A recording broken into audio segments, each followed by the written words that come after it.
took me 100 days to bake this bread. Why? Because in this world, things are too realistic. Or maybe I'm just bad at the game. This mod pack completely changes everything about Minecraft, down to the simplest crafting recipes. Food rots, torches burn out, caves can collapse, and my entire inventory is locked. And my goal? Build a shelter, secure a food supply, invent basic tools like mixing bowls and ovens, and somehow, after 100 days, bake a single loaf of bread. You might not get it now, but you will. This is 100 days in TerraFirmaCraft. I'll be honest with you folks, this one makes me nervous. Maybe it's the fact that we start with 3 hearts, or the fact that we can't use any of our inventory. There are no gimmicks, no monsters, only the harsh reality of nature itself. And like cavemen, we have to start by picking rocks off the floor. Rocks and sticks. But our experience doesn't have to be scary, after all we have this book. And with this guide, we should be okay. Let's go ahead and claim some of our free items from our quest log. And now, for step 1, getting a rock. We got some rocks, we got some sticks, we should be set. Oh, I can unlock that. That's useful. Wonder how we can keep that unlocked. I think it's safe to say we're evolving, because now that we have rocks and sticks, we also have the ability to craft all of these tools. I say we keep it simple and go for the stone axe. Now, unlike regular Minecraft, here, making tools is a little different. We have to make the tool parts, but to do that we have to do something called rock napping. Essentially, rock napping is you take your rock and you just chisel the shape of the tool you need.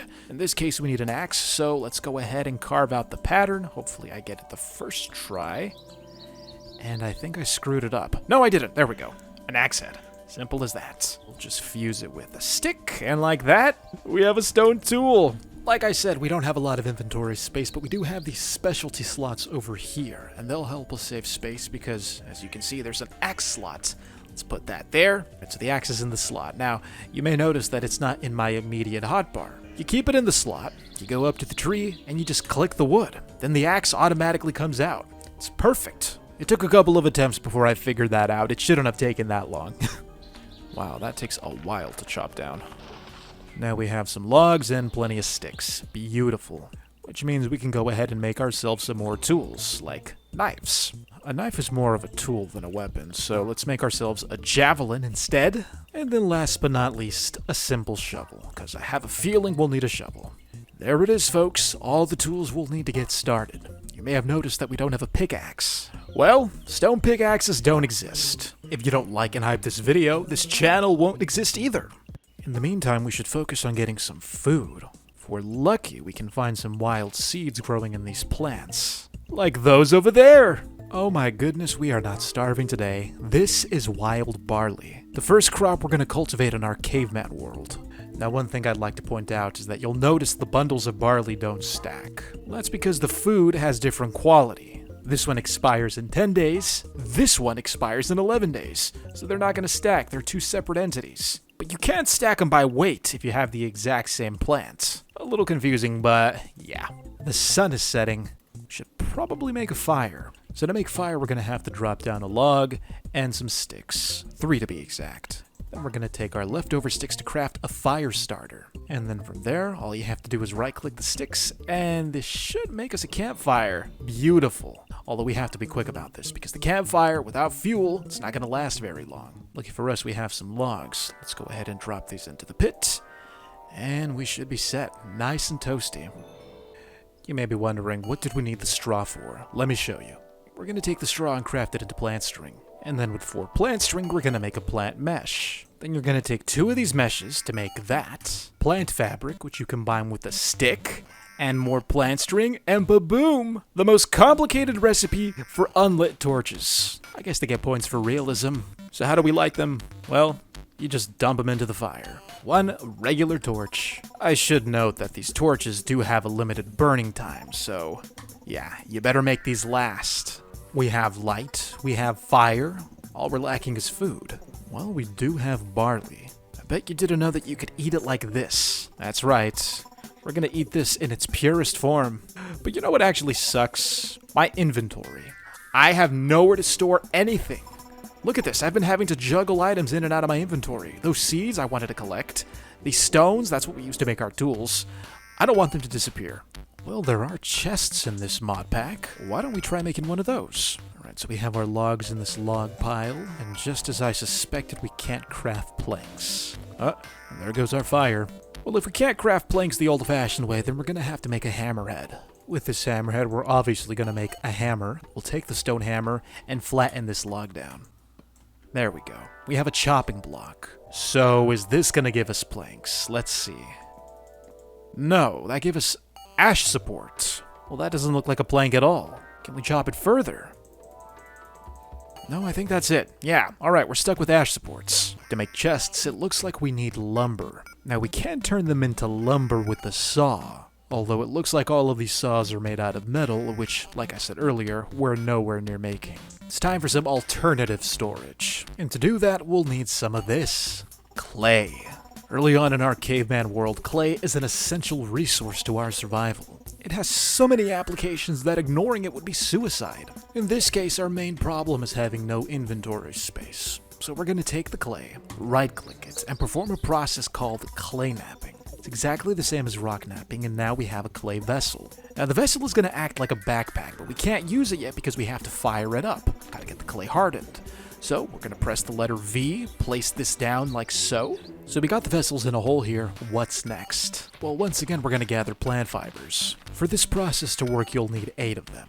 You're going to right-click the hole with your vessels, fill it up with 8 of the fibers, and then you're going to use 8 logs. The only thing left to do now is to light the log pile on fire, and then from there, all we have to do is wait for our vessels to cook. I just discovered this. If you hover over the flame, you can even see how much time it's going to take for those things to bake. Let's let those cook for a bit. And while we're waiting for that, let's address another issue. Water. You may notice above my hunger bar there's a blue bar. Well, that's thirst. And to remedy that, we're going to have to drink this. Now, I don't recommend doing this unless you have no other choice, which is the situation I'm in, because this water is dirty. And if you're unlucky, which we weren't this time, thank God, you may get poisoned. There's always the risk of getting parasites or poison, so just be careful when drinking the water. And that's the thing about TerraFirmaCraft. The progression is brutal on purpose. One wrong move and you're back to square one. So on some nights I'll take a break. But I'm not trying to suffer in other games. And that's where Wand comes in. Wand is a desktop app that lets you customize your favorite games so you keep having fun. A lot of games have that one part, but thanks to Wand and its helpful overlay, you can customize your worries away. Personally, if I've already beaten a game once and opt for round 2, it's because I want to experience the parts I liked, and Wand makes that easy. It supports over 4,000 games, each with their own guides, with or without spoilers, interactive maps, all accessible in-game. You can ditch the alt-tabbing. Thanks to Wand, everything you need is built into the game. Games like my own personal favorites, Elden Ring or Baldur's Gate. Incredible games where, in my experience, it's very easy to miss content because you didn't know where to look. And the setup, a single click. Wand will detect your entire game library, and that's it. The overlay is added, ready to work, and the UI is easy to navigate. You should be able to play what you want, however you want, and with Wand, that's possible. I found it extremely helpful, and I hope you will too. Check it out with my link in the description below. You know what? I'm thinking we should build a house here. I mean, we have a source of water, we have some trees. That just seems like a good spot. We don't have planks, and we can't build a house out of logs because that's just wasteful. Lucky for us, there is an alternative. We could always use mud. Yes, I am aware it's labeled as grass or dirt, but we can convert this dirt into mud. All we have to do is add water. Because we don't have buckets yet, we're going to have to craft a jug. This thing, although unfired, is the only way we can apply water to the dirt. While we're at it, let's make some vessels. These things are basically chests. They're not big chests, but we will have a place to store our items. Alright, so we got those baking up, and it looks like our vessels are done. Check this out. So, one vessel, right-click it, 4 additional inventory slots. We'll put our clay in there, and then why don't we put in our barley as well? Perfect. It's like having a backpack. Okay, pretty soon we'll be able to make mud, so let's collect some dirt. Did I mention you can't stack dirt beyond 32 blocks? Good thing we got the vessel. Right, I got a couple vessels full of dirt here, and it looks like our jugs are done. On top of that, our vessel is done too. Let's place this here, and you'll notice it acts like a chest. Small chest, but chest nonetheless. One that we can actually seal. Check it out. It's got a lid now. And then one thing I'd like to point out is if you look at our barley here, you'll see that it expires in 9 days. If we put this in the vessel and seal it, its shelf life was just doubled. It's now going to expire in 18 days. That's because sealing food preserves it. So yeah, highly suggest making this large vessel. As for the jug, not only does the jug act as a cool wind instrument, it also acts as a bucket, although we can't pour the water out. We can, however, use the jug to craft mud, which we can craft 3 at a time. So we got our mud. What now? We're going to take the mud, add some straw. This gives you mud bricks. Now the mud bricks in their wet form are useless, but if you place them, set them out to dry, in a little under half an hour you'll have usable bricks, which you can use to build a house. That's the plan. We're gonna make a bunch of mud bricks and build a house out of them.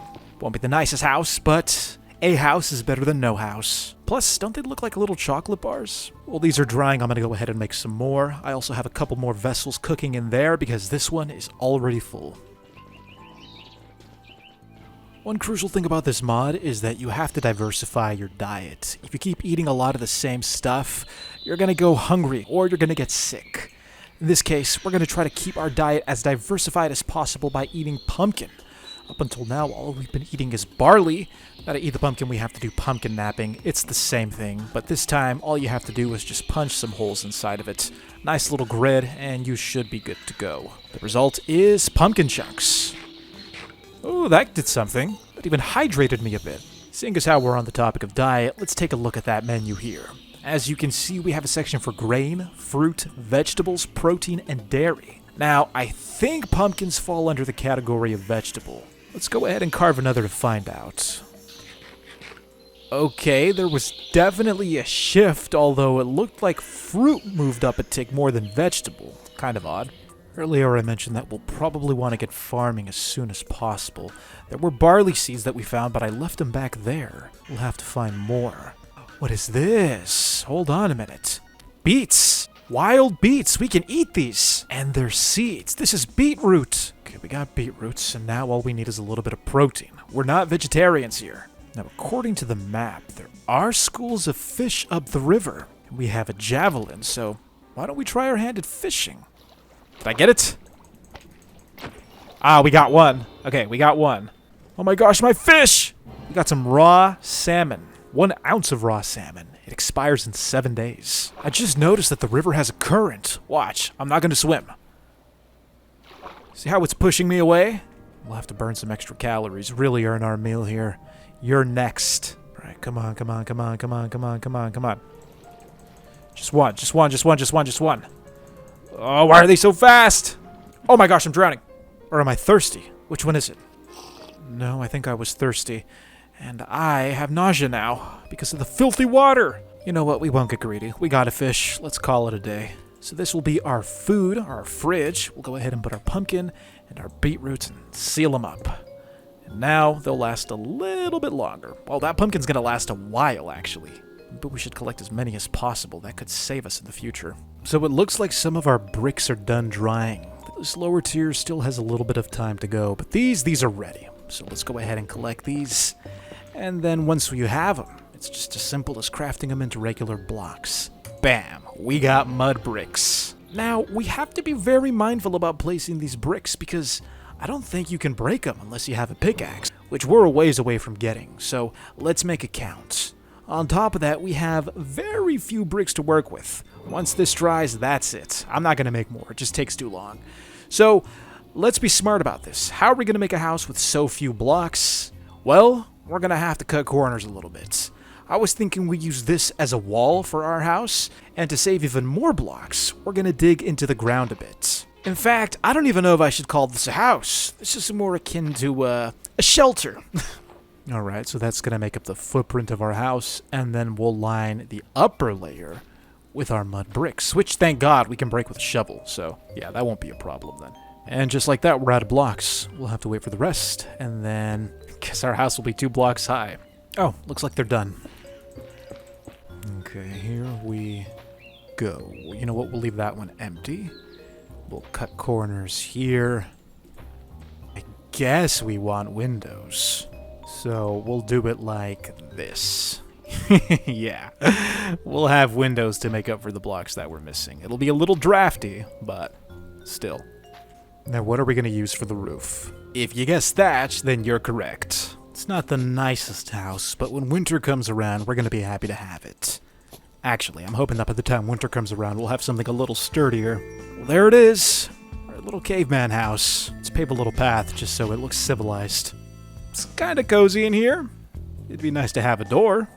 Anywho, I'm a little concerned about the seasons. I have no idea what season we're in. All I know is that winter is brutal as is summer. Since we're on day 6, I can only assume that we're still in spring, which means if ever there was a time to farm, it's now. That's right, folks, we gotta prepare for the harsh seasons. To do that, we have to grow something, anything.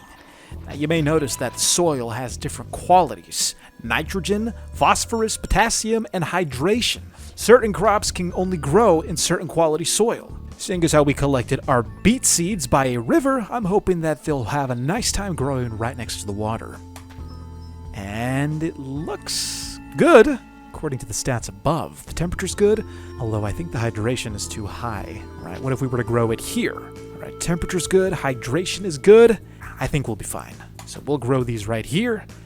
Now we have to go out and find anything else we can get our hands on to grow, because time is running out. Believe it or not, once winter hits, all of these plants are gonna die. So, best grow them while we still have the time. You know what? We should probably go back to where we found the wild barley. I know I didn't break all of them. A wild boar! We can hunt that! We can hunt that! Oh my god, I think we'll be able to eat for a while if we kill this thing. Come here, you! Stay still! Don't get away! Shoot, it's fast. It's hard to see because it's dark. Come on, one more hit. Okay, we got it, we got it, we got it. We have a lot of stuff. Sorry about this, I know it's kind of dark. So we got some hide. We have some blubber. Didn't know pigs drop blubber. Some bones. And the pig itself. We actually have the pig carcass. I think we're gonna have to go back and butcher this at home. Well, they're not plant seeds, but it's just as good, if not better.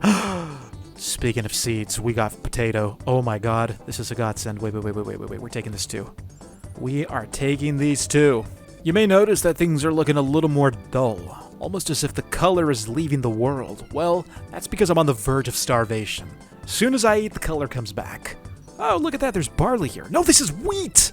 This is actually wheat, we can use this. Alright, good to know that's there, we'll be back for it. I'm about to starve to death, let's hurry up. My god, you can't really tell how bad it is until we get to the lit area. I need a knife, I need a knife, I need a knife. I can't eat the pumpkin unless I carve it. Where's the stone at? Let's drink some water. That we can remedy. Oh my gosh! Oh, okay, I'm poisoned. Now we really need to eat. Okay, we got this. That's not stone. Where's the stone? Oh, I messed it up. Shoot. Come on, okay, we got the knife blade. I can't die like this. I've come so far. There was a potato! Where's the potato? Give me that! Oh my gosh! Okay, we just bought ourselves some time. Then we'll eat the pumpkin guts. Do you see how dangerous starvation is in this pack? Things can get bad real quick if you're not careful. I stopped paying attention to my hunger, and we almost just ended the playthrough because of it. This is why we gotta farm. Speaking of food, we got a pig carcass. Let's carve this thing up. I think with a knife we can get the job done. Aha! We got raw ham. 0.5 ounces of raw ham. I thought we'd get more from that. Can we carve the ham? We can carve the ham. We can carve the ham into pork chops. 5 ounces worth of pork chops. And we'll just store this in here. Bam! It's gonna last 22 days. Okay, we have our potato seeds right here. Dying to find out if they'll be willing to grow in the soil. Alright, let's bring them closer to the water. Hydration good, temperature good. Looks like they like being planted by the pond here. So we got potatoes growing now. Beautiful. And then over here we have wild wheat. Let's go ahead and help ourselves to that as well. Oh, we can even eat the wheat, just like the barley. Nice. Looks like the wheat likes growing next to the beets, so let's oblige them. We have wheat, we have beets, and we have taters, all growing side by side in perfect harmony. I think we're doing pretty good on the food front. You know what, I want to try something. No way it works! So we can actually take the wheat and break it down. This gives you wheat grain. Looks like it has the same nutritional value as the wheat, but this lasts longer. This one expires in 3 months, whereas the wheat expires in 10 days. Oh my gosh, we're doing that. I bet we can do the same thing with the barley. Look at that. And this thing is on the verge of expiring too. Why is it red, though? Just gained a heart! It's like that mod pack we did with the food. The more unique foods we eat, the more health we gain. Good to know. We got a house, we have storage, and we have food growing. Now all we need are metals. Now I don't think I have to tell you that mining is a little different in this pack. So let's just start with the basics. Making a pan. Now this is the unfired variant. Let's go ahead and cook this up and I'll show you how it works. In fact, why don't we go ahead and fire up all the useful items that'll help us get the pickaxe. I mean, if we're gonna make a pickaxe, we obviously need a mold to pour the metal into. And how about a mold for a saw blade? Maybe we'll finally get some planks after all. So we're waiting for our items to cook up. Oh, looks like they're done. Beautiful. Alright, so we got our pan right here. And I think we'll wait until sunrise to do this demonstration, because I went back to look at the footage from the other night, and it's pitch black whenever I get away from the torches, so yeah, let's wait for the sun. In the meantime, I am getting pretty thirsty, and after a bout of poisoning, I don't feel like drinking the dirty water. Thankfully, we have this jug, as well as this pot. Let's go ahead and pour the water into the pot, and believe it or not, purifying the water, it's as simple as adding stones inside.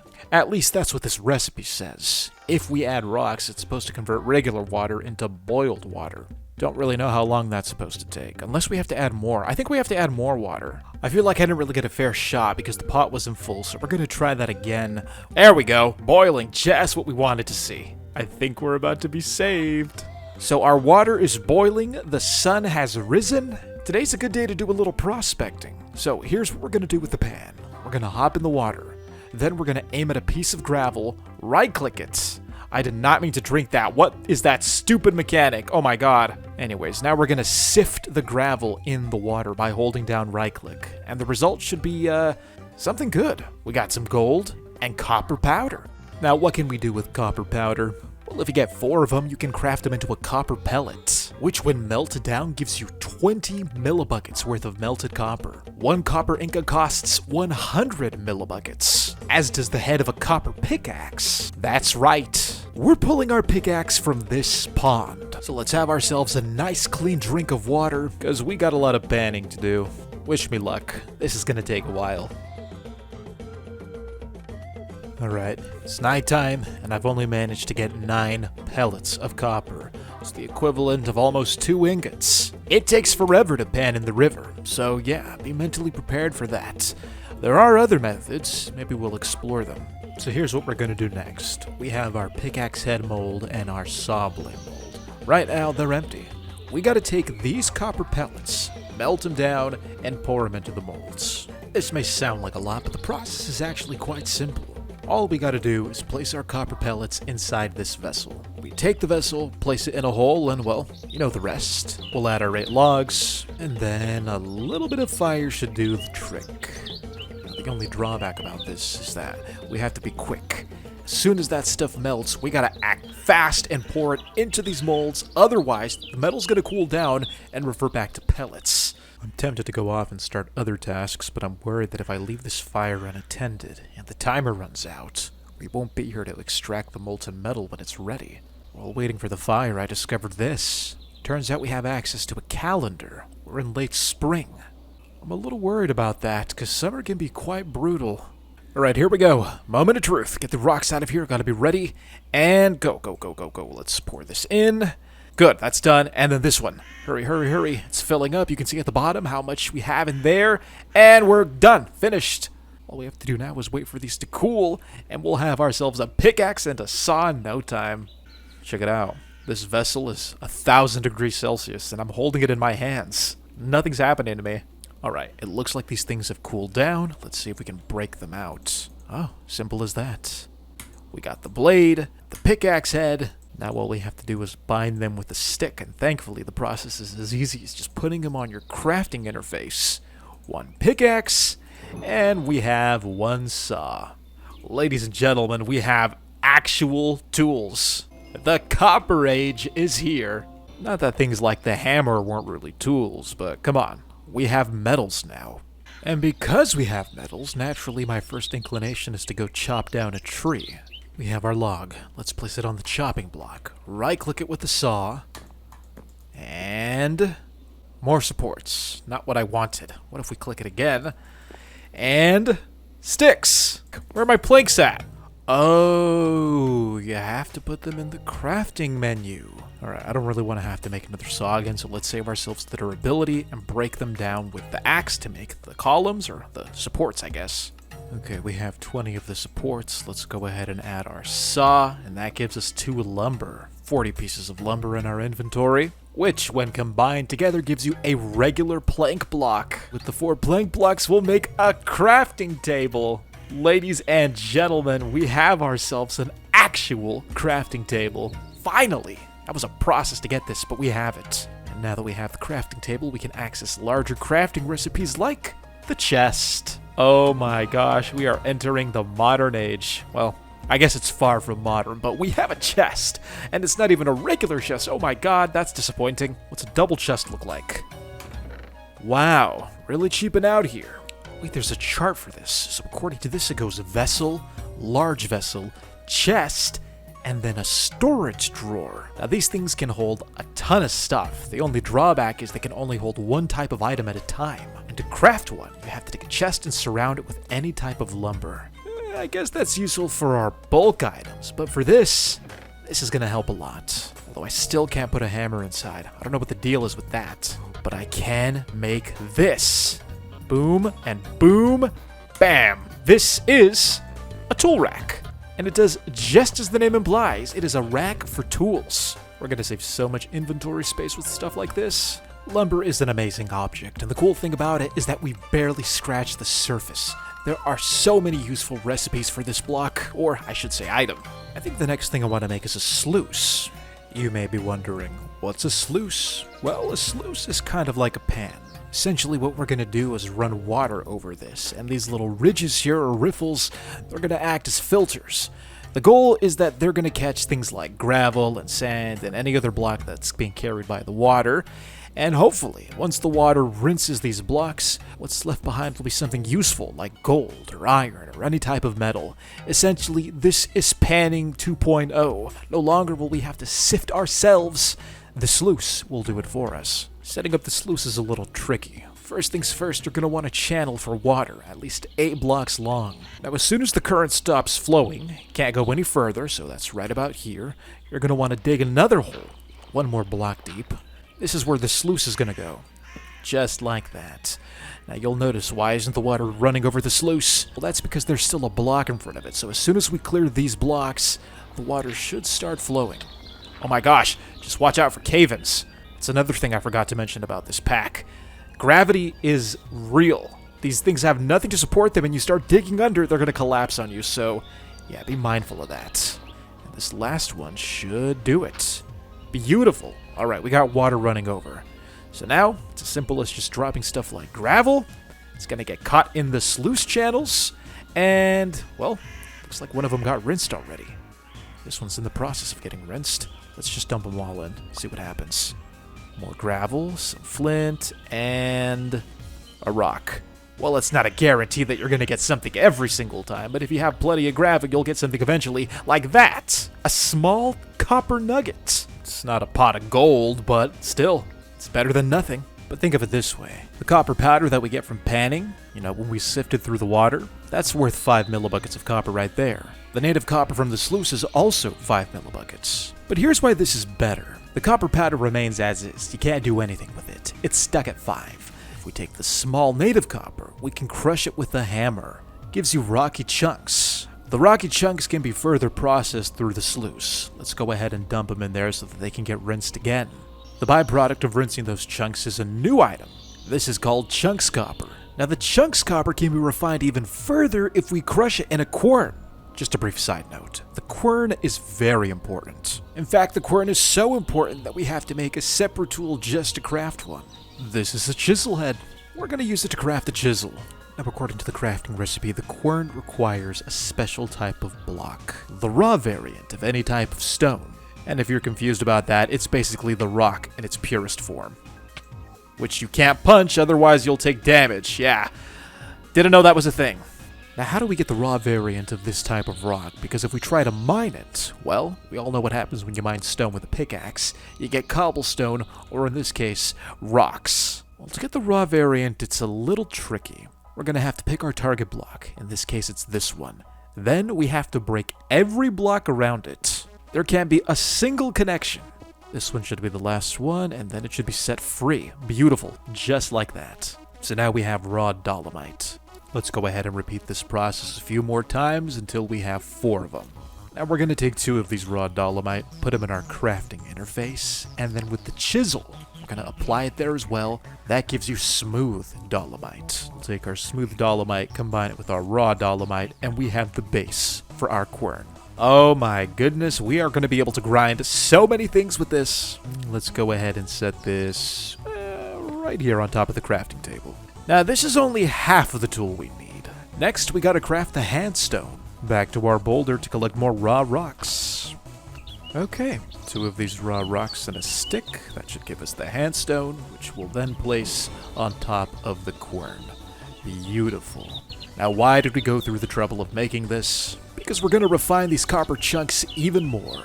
All we have to do is right-click this, and as you can see, the stone is rotating, grinding up the chunks, pulverizing them into that fine copper powder down below. Now we have dirty dust copper, which we'll take back to the sluice, and you guessed it, dump it in the water so that it can be rinsed again. This leaves us with some clean copper powder. From 1 native copper worth 5 millibuckets, we multiplied it. Now we have 10 millibuckets worth of copper in the form of 2 of these copper powder. We doubled the output. That's why you want a sluice. Yeah, it's still a process, but hey, if you can squeeze out as much ore as possible with tools like this, why not? Refining ores, that is the name of the game. The only problem now is finding a source of gravel. I mean, gravel's everywhere, but mining it takes forever. Wonder if we can make some. Well, this is new. One of the chunks dropped a dirty pile of copper. We only got 3, but with 4 of them, we can make a regular pile of copper. Okay, that's one way of skipping a couple steps. Not sure if you can see it, but right now I'm collecting tons of gravel. Well, not tons, maybe half a stack. Wondering how much copper I can squeeze out of that with our new system. There goes 32 blocks of gravel. Look how it fills up each individual slot. That's so cool. Look at all that gravel being processed. We better get some copper from this. I guess it's truly randomized because from half a stack of gravel, all we got was 4 pieces of native copper. Alright, so we did a little bit of metal working. We'll do more of that later. Right now we have to look towards our farm. It's been a while since we've tended to our crops, but they're slowly making progress. If you take a look here, you'll see that this cabbage, it's grown 20%. Our wheat has grown 29%. But what if we could make him grow a little faster? Well, now that we have the quern, that's possible. But first we're gonna have to craft more lumber because I use most of it to make this wooden bucket. But hey, at least we can fill our pots a lot faster now. The time has finally come to make ourselves a composter. The composter is a crucial block for our farming ambitions because with it we can make fertilizers. With fertilizers, we can speed up the growth of our crops. I mentioned earlier that we can look at the calendar now. It's late spring, so you can understand my sense of urgency. There's 3 different types of values that we can focus on: nitrogen, phosphorus, and potassium. To be honest, I don't know which plant needs which. What I do know is that we'll need half green and half brown. I'm not kidding. It even says in the composter icon above, it's gotta be 50-50. I guess brown things are anything rotten, like different types of fallen leaves, and then green things are fresh things, living things, like flowers and any other type of plant sprouting from the ground. I'm guessing that all of this stuff over here is considered green. How on earth do we get something like fallen leaves? If I break them, we don't get anything from it. We could make some flint shears. Lucky for us, thanks to the sluice, we have some flint already. So we're gonna process them into sharpened flint, and then we'll craft them again into flint scraps. And then all we have to do is bind them with string. Okay, we have ourselves some flint shears. Let's see if we can get some fallen leaves now. Gave us ash leaves. It's not exactly what we wanted. Now, some articles are saying that we actually have to walk into the forest and just pick them up off the floor. I have yet to see any leaves on the floor, but then again, we don't think we've ever been in the forest. There's one across the river. So, we'll try our luck in the morning. In the meantime, we can make alternative fertilizers. We take some bone, put it in the quern, and grind it up. we got a classic Minecraft fertilizer we're all familiar with. This is bone meal. Bone meal is 10% phosphorus, so doesn't account for all the nutritional needs of a plant, but it's better than none. So let's try it on this beet right here. I mean, I don't really know what the ratio is. We should probably study up on what needs what. But we can work on the green items. So, for example, let's try this flower. There's a flower here. I don't know if you can see it. Why don't I collect the flower? Oh, no, we can try the grass. The grass will work. Switch grass. Let's go ahead and add it to our composter. 1, 2, 3, 4.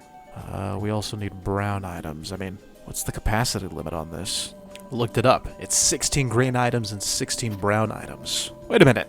There's fallen leaves right here. Where did this come from? Wait, so this will count as a brown item. Yeah, okay, we're gonna get the hang of this. Good morning. Let's go find some fallen leaves. We're really gonna have to build a bridge eventually, because crossing this river is gonna be annoying. Ah, the forest. Home to fallen leaves, which, as of now, don't exist. Where are they? There's one. Give me that. Okay, we got one. I'm pretty sure vines count too. I think we can work with vines. Oh, this is ivy. I can't even collect it. Darn. Oh, wait, never mind. They're pretty common. Okay, this is actually good. We are in a good spot now, so we're getting plenty of fallen leaves, and there's a butterfly. Look at that. The forest is actually kind of peaceful. There are even animals. Maybe we should go hunting. What do we got? We have a deer, another deer, multiple deer. A deer is good eating. We'll have to get some fruit eventually and eat some grain too. I found some wild garlic. Is this going to give us another heart? No. But we did get garlic seeds. That's good. We also have some wild rye. Wait a minute. Let's eat this.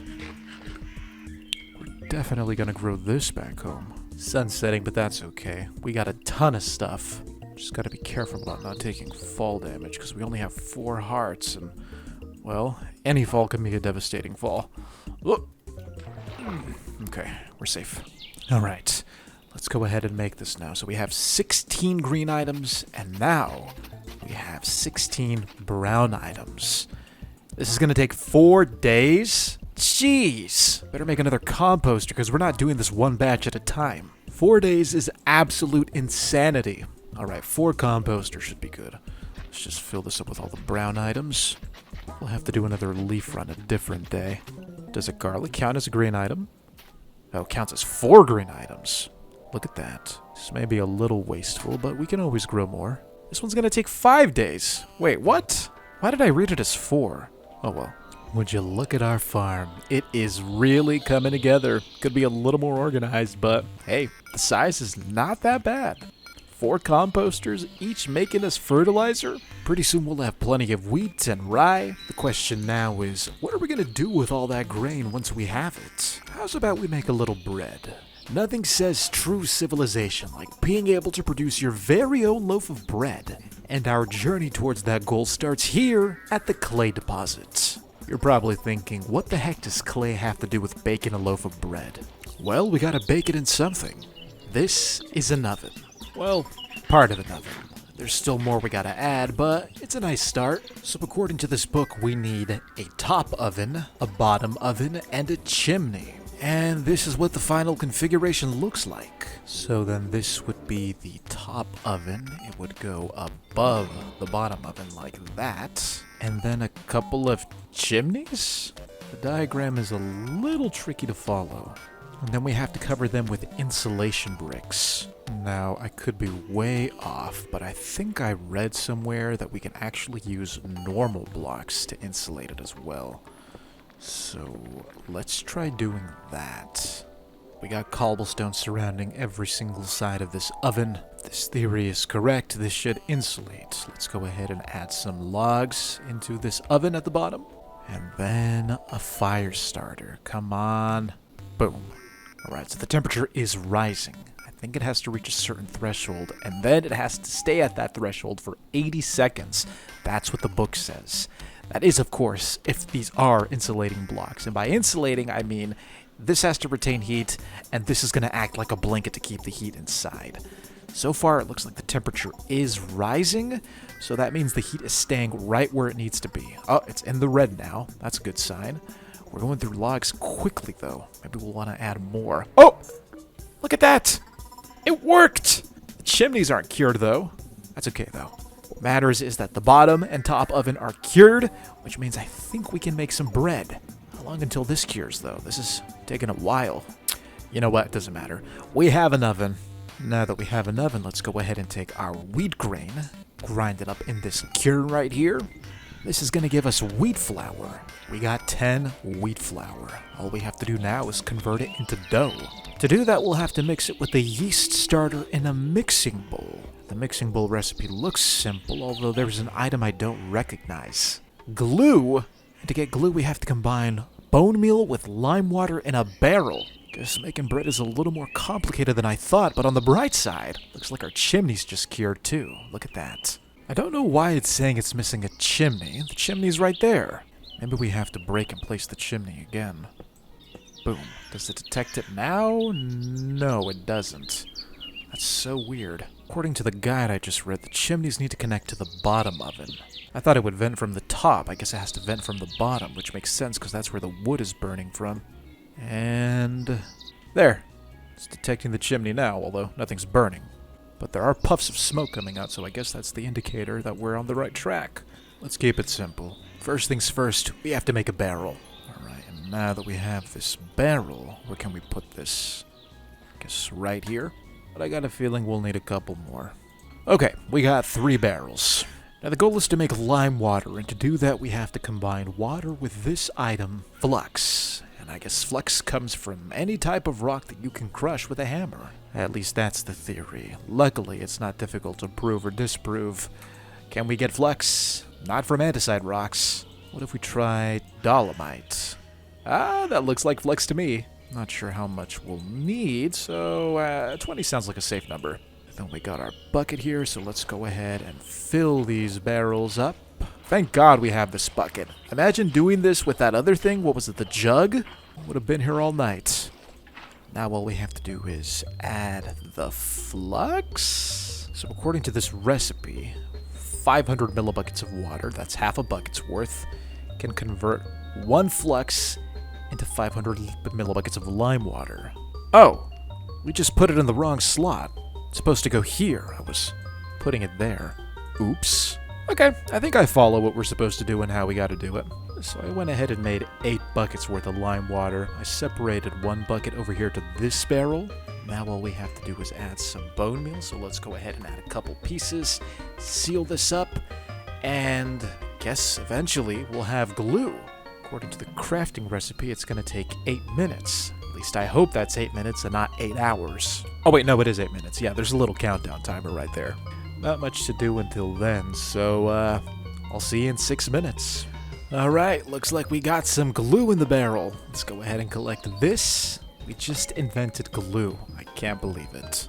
And now that we have it, we can mend these boards together to make a mixing bowl. Where is my mixing bowl? Wait a minute. Wax-treated lumber. Oh, that's something different. We need beeswax. Beeswax from bees? That's gonna be a whole nother journey. Well, without the beeswax, it looks like we'll have to put our bread ambitions as well as our oven ambitions on hold. Looks like our only course of action right now is to craft a beehive. Not only a beehive, but according to the book, we also need bee frames to put in the beehive. Well, if we're gonna get there, then we have to tackle the first step of this long beekeeping journey, crafting a crook.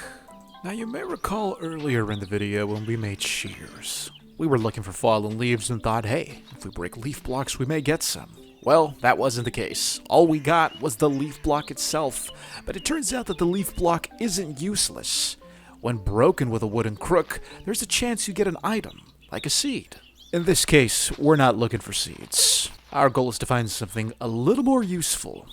That right there is just what we're looking for. Ladies and gentlemen, meet the silkworm. He may not look like much, but this little worm is going to be key for a lot of our future projects. You may be wondering, what does the silkworm do?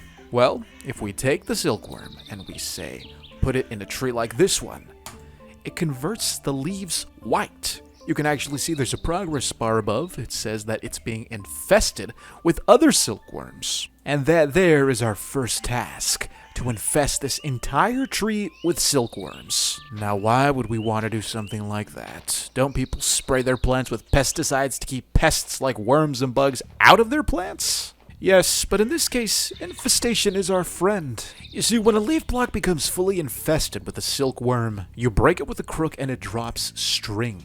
It also has a chance to slowly spread to nearby leaf blocks. And once we have an entire tree infested, we'll have a massive source of string, which we'll then use to craft a string mesh, which in turn will be used to craft our beehive frame. It's gonna be a long process, but as long as we keep breaking leaves and harvesting the silkworms, we can somewhat speed it up. Now, for whatever reason, the quest log tells me to break leaf blocks with shears and then break them with a wooden crook. I don't know why it matters, why we have to break it with shears first and then the crook.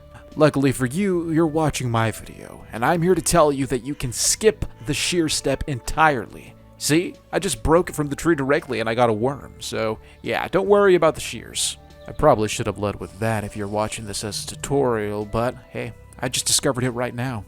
So we have an example of a leaf block here that's been fully infested. It is pure white, and I'm confident that it's going to infect other leaves now. I mean, that's what it's supposed to do. So far, I haven't seen anything like that yet. We also have more infested leaves over here. No spreading yet as far as I can tell. And then I took it upon myself to get more silkworms from this tree, and then I infected this one over here. These are still infesting, but now we'll just wait for them. A lot of the stuff is waiting, but there are so many tasks in this game that while you're waiting for one thing, you can hop over to something else, like our compost, which is about to be done in 13 minutes, at least our first batch. This one still has 20 minutes, a day, and 23 minutes. If you'll remember, we started this a while ago and completed a bunch of other stuff.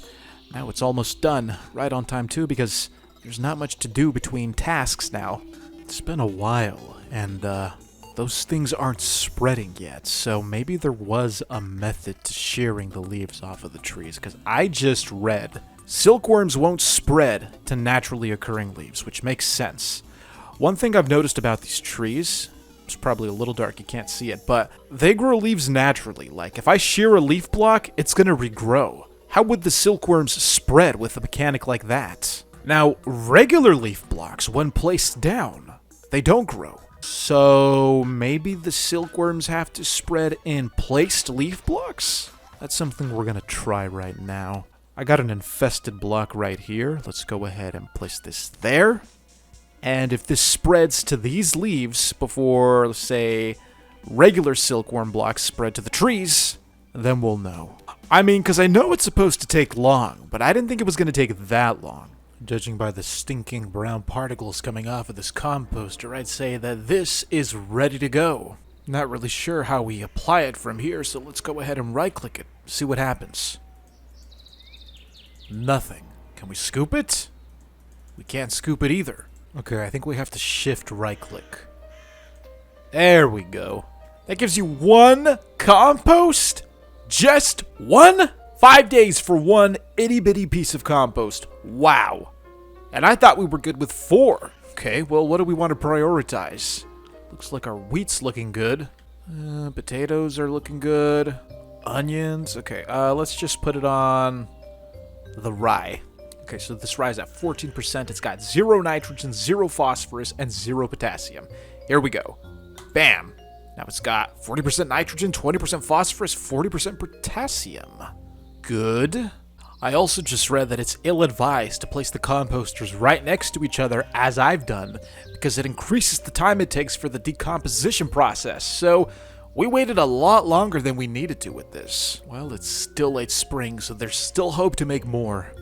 And here is the last batch. We'll put it on that one.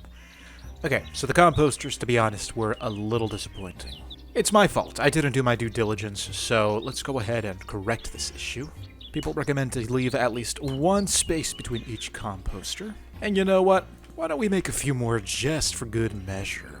I don't want to push it and craft a ton of them because, well, we have to fill these up with 16 green items and 16 brown items, and just collecting all of that is going to take weeks. I got these things filled with the green stuff. We're going to have to go get some more fallen leaves to make more compost. Just wanted to point that out. But before we do that, let's go ahead and check on our silk leaves over here. This one hasn't spread to any of the leaves I've placed. I have noticed, however, that they are spreading over here. Just not on the tree, on the grass.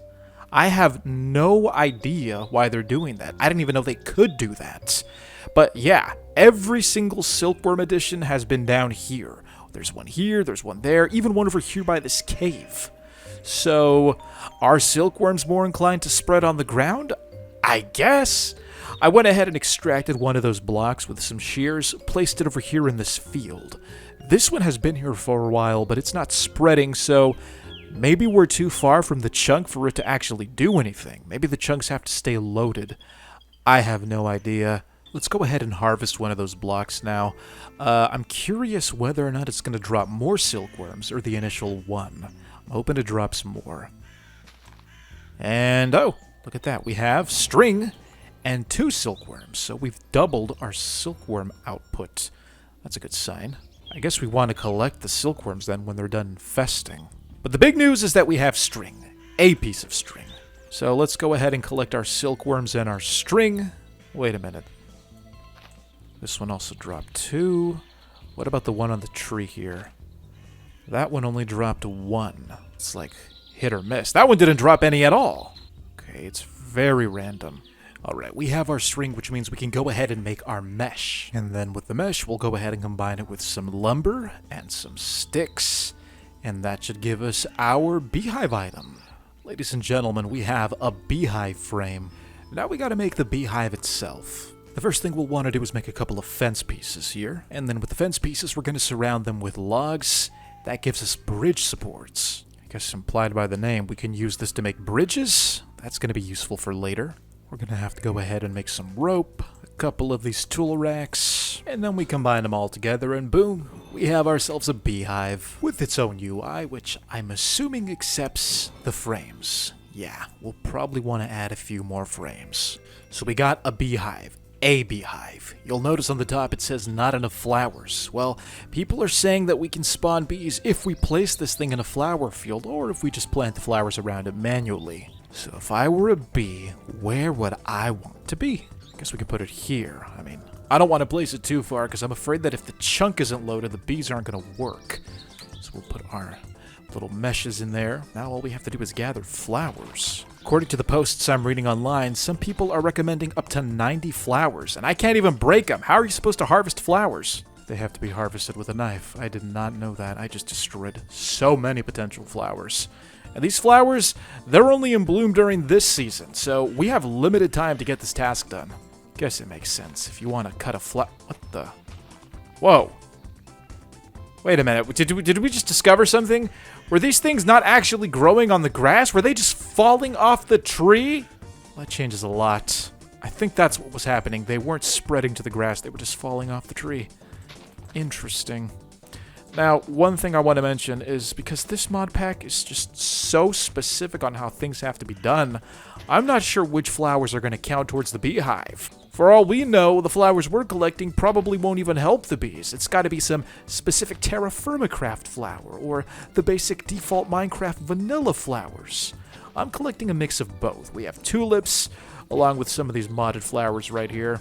Best case scenario, these bees are flexible and they just accept every flower. Check it out, these poppies aren't even in bloom yet. It's just the stem. Alright, we got 10, 20, 30, people say up to 90. It's a lot of flowers. Let's just start with this. Oh my god, we've attracted a snake. Snakes, actually. Was that because of the flowers? Better not eat my bees. Let's go ahead and redistribute our silkworms while our flowers are doing their thing. Then we'll go pick more. Silkworms taken care of for now. Back to the flowers. So, with the current amount of flowers that we have, our odds of producing a bee, according to the beehive, are 1 in 41, and that's every single day. We have a total of 39 flowers. So yeah, this goes pretty in depth. Better get more flowers. Okay, we have all of these flowers. Too many. 92 to be exact, with our new daily beehive odds being 1 in 20. There's a 1 in 20 chance every day that a bee will spawn. And that's just with one hive. If we were to add another hive, does that improve our odds? I like to think so. Maybe someone in the comments who's a math genius will tell me no. Well, to that I say, no you. We got beehive number 2 right there, and beehive number 3. Bam. Okay, so we got beehives 1, 2, and 3 added to our little beehive farm. It's a brand new, beautiful day, but unfortunately, no bees yet. Our chances of spawning a bee are now 1 in 20 in 3 hives. For some reason, this one's only detecting 77 flowers. Maybe there's a range that it has to fall into. This one's detecting all 89, as is this one. No, this one's detecting 91, actually. Bottom line, we're going to let these breathe for a while. I think we have to go hunting now, because I am running out of food. The sun is already setting. Wonder if it was a good idea to set off so late. I keep seeing these rotten flesh piles. What is that an indicator of? I'm not interested in that. We also have kaolinite ore samples. These ore samples are probably going to be a little important later when we go mining. Yeah, that's right. We have yet to go mining, if you forgot about that. Can we eat goat? Ooh, it looks like we can eat goat. Well, let's go ahead and do what nature requires of us. There we go. All right, so we got Renee? I don't know how to pronounce that. It's a stomach. Go ahead and put that in this jar, and then we have our goat carcass. We're taking that. Oh, there's more of that stuff.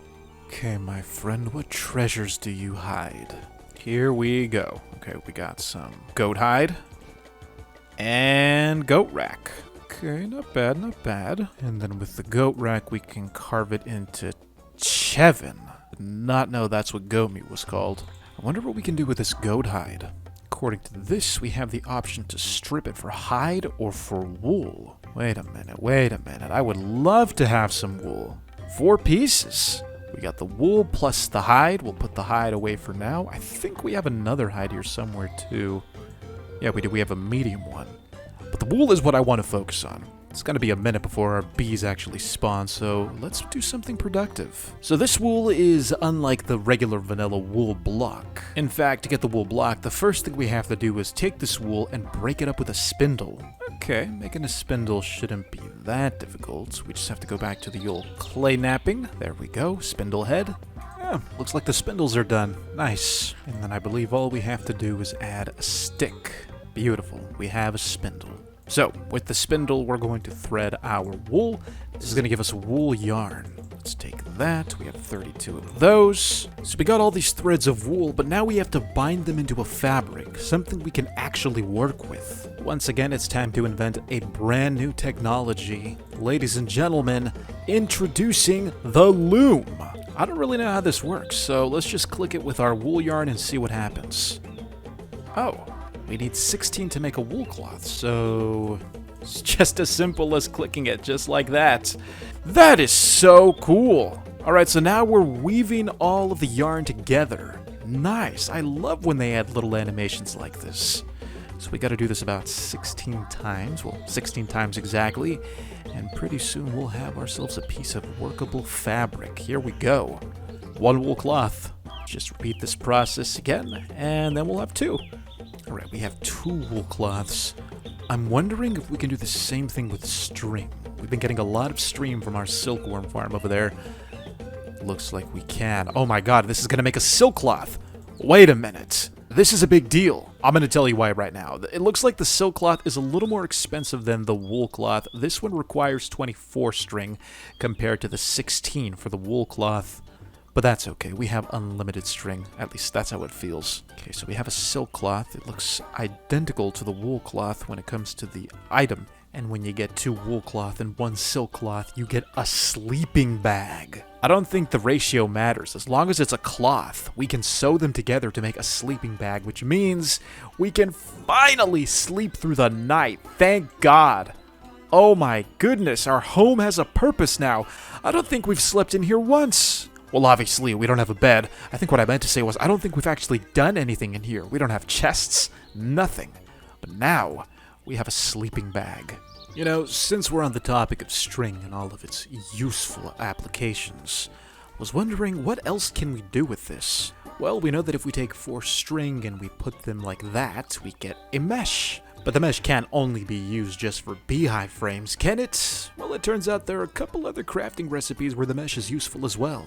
When you take the mesh and combine it with 2 sticks, you get a survivalist strainer. It's got about 120 uses, but on its own, it's not very useful. To put the strainer to work, you actually have to craft the strainer base. The process to making that begins by taking a slab of any kind, putting it on the chopping block, right-clicking it with your axe until you get this, a small gear. Who would have thought we'd be inventing gears already? Not me. Then with the chest, our gear, and some planks, we're gonna go ahead and make a wooden hopper. And then we'll take that wooden hopper, combine a chest with 4 planks and some sticks. That gives you a strainer base, and I think we only have to craft this 1 time. It's kinda dark to demonstrate how it works. Thankfully, we don't have to wait for the sun to rise anymore, at least the way we used to. We have a sleeping bag now. Let's go to sleep. Good night. And good morning. What a beautiful day. That was the shortest night of our life. Anyways, we were straining things. Let's go ahead and take the strainer base. We can put it right there, and then we'll add the strainer on top. Beautiful. And now, I think it runs on its own. It does have its own menu, and we have what looks like a progress bar. Yeah, that's climbing upwards. This has 120 uses, so by the end of this we should expect 120 items. According to this, we have a chance to get gold, silver, more string, clay, some bones, even a bottle. I'm on the verge of starvation, and even I know that stuff's not great, but you know what? It's free stuff, so...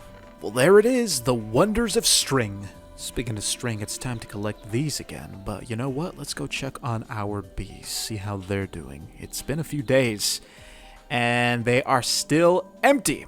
But you know what? I think I know why. You see this? This is our map. You see that square right there? That's the chunk where the bees live. It turns out that we have the option to force load chunks. We have 1 of 4 being loaded. That's this one right here with the yellow streaks going through it. Because it turns out that my fears were correct. The bees won't spawn. You know why they won't spawn? Because the chunk wasn't loaded. But now it's being force loaded. So no matter where we are in the world, there is always a chance for a bee or bees to spawn. That's right, ladies and gentlemen. We've been wasting multiple days. These bees were never going to spawn had I not force loaded the chunks. It's so frustrating, man. I hate that I have to go and look it up. Like, that should be explained in here. In-game! Let's go ahead and collect these, because now we're about to go do something more productive. We've wasted too much time fuddling over bees. On the bright side, while we've been wasting a ton of time, our crops are looking amazing. We can actually distinguish what's what now. The rye, the wheat, these things actually look like onions. Are these done? No, they're getting there. But pretty soon we're going to have a nice harvest. Top of that, we have an unwanted guest that I never thought I'd see. A creeper is in our territory. How is there a creeper in this mod pack? That means there's monsters, which I didn't think was the case, but here we are. Where is it? Is it in that cave? I can't see it. I don't like that I can't see it. I feel like it's gonna sneak up on me. I only have 4 hearts. I can't survive a creeper explosion. Wait a minute. I just noticed something. This beehive. Particles coming out of it. Look at that. There they are again. There they are again. This beehive has a queen. Oh my goodness. This beehive, this bee frame has a queen, and it's producing. Nature restoration too. I don't know what that means. Causes new flowers and lily pads to spawn around the hive. Thank God for the book. And to think all we had to do was force load the chunk. Okay, so knowing that our hives are actually spawning bees now, I think we can step away from this area for a little bit, because it's finally time to do some mining. If we take a look at our map here, you may notice that there are some waypoints in the form of these little bubble icons. Lignite, saltpeter, cowlinite. These are all little deposits that I've been marking on the map as I progress through this playthrough. Well, I should clarify, they're potential deposits. Let me show you what I mean. See, every once in a while when you're wandering through the wilderness, you have a chance of stumbling across something interesting. Something like this. Kinda looks like ore, but not really. More of a pebble. This is an ore sample, and the ore samples indicate that there's probably something underneath. In this case, this is a lignite ore sample, so there may be some lignite down there. We just have to dig it up. Look, a few blocks over here, there's another lignite sample, so that just raises my confidence that in this area, there's a deposit of lignite. Now, what is lignite? Well, according to online sources, lignite is a low-grade fuel. It's not the best, but I think it's a step above what we've been using, logs. Now, that's just one example. Over here across the river on this blue bubble that we have, malachite. That's another type of copper-bearing ore. There's a deposit over here. We can go work on that as well. My only concern is how we go about mining. You see, in TerraFirmaCraft, mining isn't so simple. I think we're all aware of what happens when stones don't have the proper support structures to hold themselves up. Yeah, cave-ins. If we're not careful, entire cave ceilings will collapse right on top of us, and that's instant death. That's game over. Though I, for one, would like to avoid such a gruesome fate, thankfully, the solution is simple. Supports. We've already made them, but we haven't really been utilizing them for their true purpose. Now, I've never really been a fan of these things, but to say that they're useless is just a straight-up lie. Support beams are essential if we don't want cave-ins, and for them to work, at least according to the YouTube tutorial I saw, we need 3 here, 3 there, and then a crossbeam in the middle.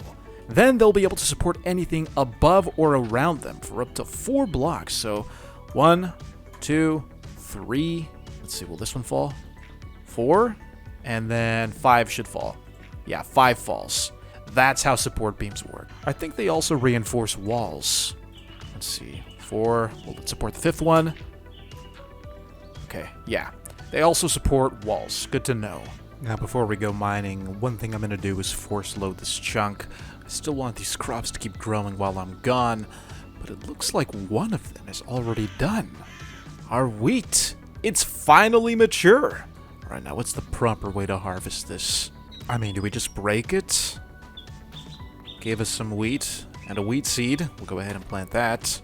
5 ounces. Frankly, I thought we'd be getting more. I'm gonna get a knife. I feel like if I cut it with a knife, I'll get more. Oh my god, I think we just wasted crops. I knew there was a trick to it. This one just dropped 1 ounce. In total, we have 4.5 ounces of wheat. Guess that's okay. We're gonna go ahead and grow more wheat, but this time we're gonna apply fertilizer. Hopefully the compost will allow them to yield larger quantities of wheat. As for our potatoes, let's see what we got here. 4 potatoes, and then our beets. Why are these plants giving us more seeds? Is it because we didn't give them like phosphorus and stuff? And then finally the onions. How are our onions doing? Let's see. They are really holding out on us. Well, folks, today is the day. The time has come to finally cross the river and start a mining project. And that is our target. We're gonna have to cross this dreaded river. You know, if this deposit proves to be fruitful, this copper deposit, we may build a bridge here. It'll get us to the river. So, I was swimming in the river, looking for fish, when I saw this. I don't know if you can see it, but there are these streaks here. Poor dolomite, it's these streaks of blue. That's what we're after. I don't know how deep into the rock it goes, and I hope it's not just surface level on the wall. If it's deep in the rock, then we're golden. I think we'll start by just digging a simple hole. Is it raining? For the first time, it's actually raining. Huh. Wonder if that's a good sign or a bad sign for our mining ambitions. So far, we don't have any collapses yet. I feel like we should have had a collapse by now. I'm scared. I'm gonna put up a column now. That's way too much wall not to be reinforced. We'll do it like that. Perfect. Okay, this is gonna work. So far, no cave-ins. We've breached the river. And there is our ore right there. Oh my gosh, we're about to do this. Okay. And there it is. That's what we're looking for. I don't know if you can see it. It's kind of dark down here. I'll have to turn the brightness up in the post-editing process. But yeah, look at this. You know what? I'm scared. I'm scared. Let's reinforce this wall again. Put one there. Another one here. There we go. Now we should be good. I wonder how big this deposit's gonna be. Okay, let's mine this. See what we get from it. Normal dolomite. we have malachite. Nice. Which we can crush for 5 malachites. I know I keep saying this, but I am really worried that this is going to collapse on me. Goodness. Oh my god, that's what I'm talking about. Any little shift like that.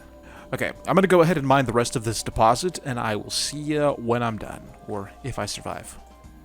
Alright, so this is what we got so far. We have 16 of the poor ones, 10 of the normal ones, and 4 of the rich ones.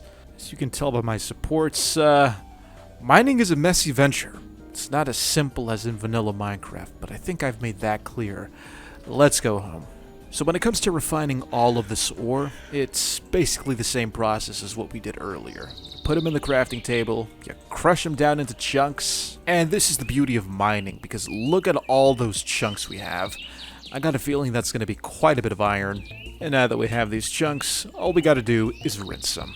I'll spare you the time it's going to take to rinse all of this, so I'll see you when we're closer to getting metal.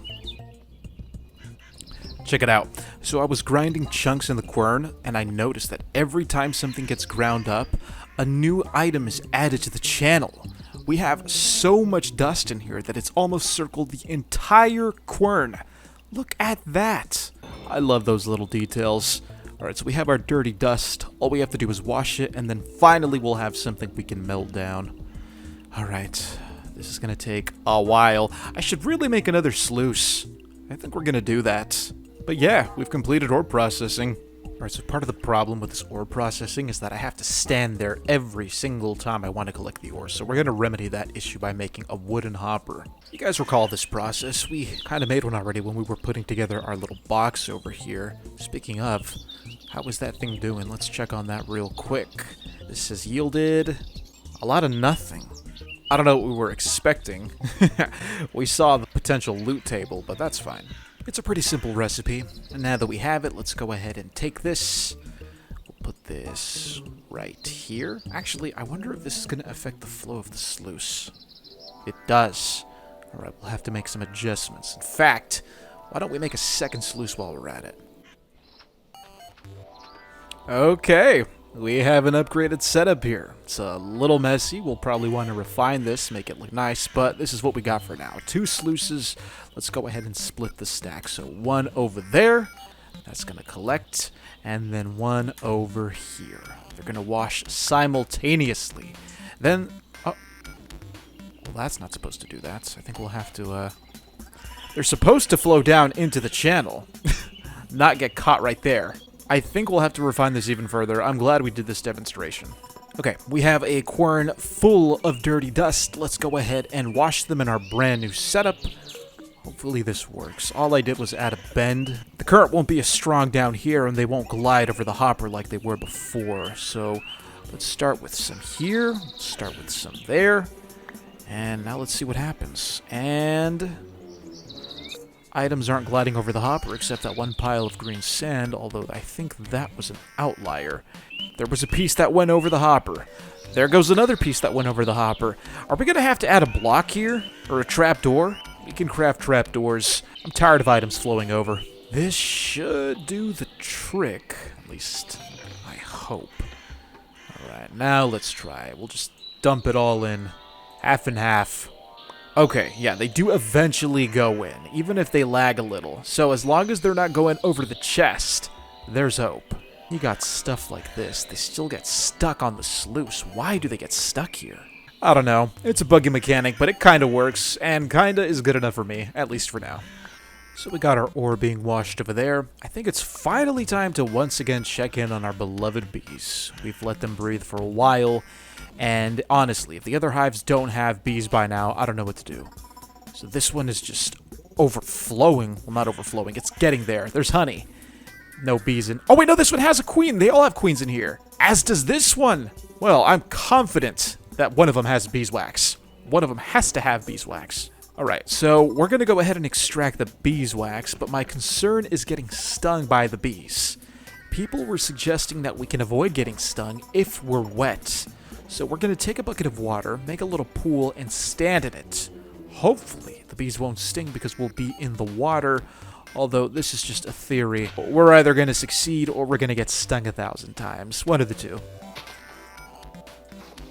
The heck, I just poured my water and it's soaked into the ground. Guess that's not a thing in here. The other suggestion was to wait for the sun to set, because at night the bees go to sleep, so if we harvest from the bee frame, they'll be too busy snoozing to actually sting us. Nighttime it is. In the meantime, let's check on our ore. 63 dust, 11 of those little powders, and what looks like a diamond. Kimberlite. What can we do with kimberlite? Look at that achievement name. That was my thought exactly, but I didn't want to overreact because I knew it'd be too good to be true. So I'm guessing this isn't a diamond. Let's find out what kimberlite is. It is diamond. It's just not a clean diamond.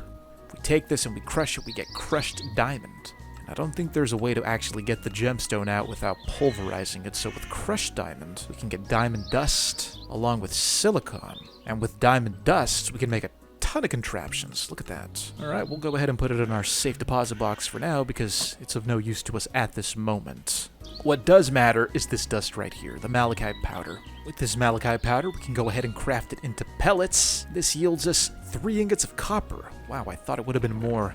Let's go ahead and join it with the other pellets that we have. But enough of that. The sun is setting, which means it's time to tend to the bees. And I'm apologizing in advance. It's probably going to be really dark right now, and I don't have any torches here because I'm afraid that they're going to catch the flowers on fire. Believe it or not, that is a valid fear of mine. TerraFirmaCraft is unpredictable like that, but yeah. When do we know when the bees are sleeping? Should we just assume that because the moon is rising, the bees are asleep now? We better take a risk. Here we go. Yeah. Oh my gosh! They weren't sleeping yet. Let's wait for the moon to rise a little more. Okay, I read up on it, and the bees will still sting you at night. There's a lot of conflicting information, but they won't swarm you. I will be honest, we did get off easy. I was expecting worse. So, here's what we'll do. We're just gonna take the frame, scrape the beeswax off, accept the few stings that we'll get, but at least we'll survive. 1, 2, 3, go. Okay, gimme. Where's the beeswax? Right-click with a knife to scrape. Like that? Well, we got beeswax. I think we killed our queen. That's okay, though. There are other queens to replace her. Okay, I went ahead and I put the frame back. Now that we have our beeswax, let's go ahead and treat the lumber so we can finally make a mixing bowl. Alright, we have our beeswax. Let's surround it with our lumber. Now we have wax-treated lumber. Thank God. We have the wax-treated lumber. We have our glue. And now, finally, after many moons, ladies and gentlemen, we have a simple mixing bowl. Look at that, which can and will be accompanied by its very own mixing spoon. And now that we have it, do you know what this means? It's finally time to make some bread. Now, according to the JEI, there are a few ways of going about this. Oh, look at that, we just gained another heart by eating a baked potato. Nice. First of all, there are different types of dough. You have your regular dough, you have your flatbread dough, there's even pizza dough. Now, the dough you get is based off of whatever you choose to combine your flour with. In this case, for a regular dough ball, we need yeast starter. If we were gonna go for a flatbread dough, well, we just use regular water. For pizza dough, you gotta use olive oil. When baked, you get regular flatbreads or normal loaves of bread. Now, here's how they differ. Take a look at this maize bread. See, it has a nutritional value of 1.0 grain, 5% saturation. A flatbread variation gives you 0.5 grain and 3% saturation. My point is that the loaves of bread are better for you, at least when it comes to nutritional value. So what do you say we bake ourselves a hearty loaf of bread? Bear with me, folks, we are almost at the finish line. First thing we're going to do is collect some pumpkin chunks. We're going to want a few pumpkin chunks because this is going to determine how much yeast starter we get. And I just screwed it up. Shoot, I messed it up. Oh my god, what a waste. Pumpkins are not to be wasted like that, especially as carelessly as I just did. Oh, I just did it again! Alright, so the reason we wanted these pumpkin chunks is because we're going to put them in a barrel with water. That's going to act as the base for our yeast starter. Want to get a ratio of water to match our pumpkin chunks. Alright, let's go ahead and seal this. Did we do it wrong? No, the recipe's right there. Water and pumpkin chunks, although those pumpkin chunks look a little discolored. Oh, they're dried. Well, we don't have the technology to dry these, so it's time for plan B. Wait a minute, no, back to plan A. It looks like all the fruits used for the yeast starter are dried. Every single one of them. And to dry fruit, we have to make something called a solar dryer? It's comprised of 3 kelp, 2 copper rods, and a glass pane. And to get copper rods, we have to have an anvil, which is comprised of those big chunks of copper. Oh my god, that's like 14 copper ingots right there. Yeah, looking at our copper amount, I don't think we're anywhere near that.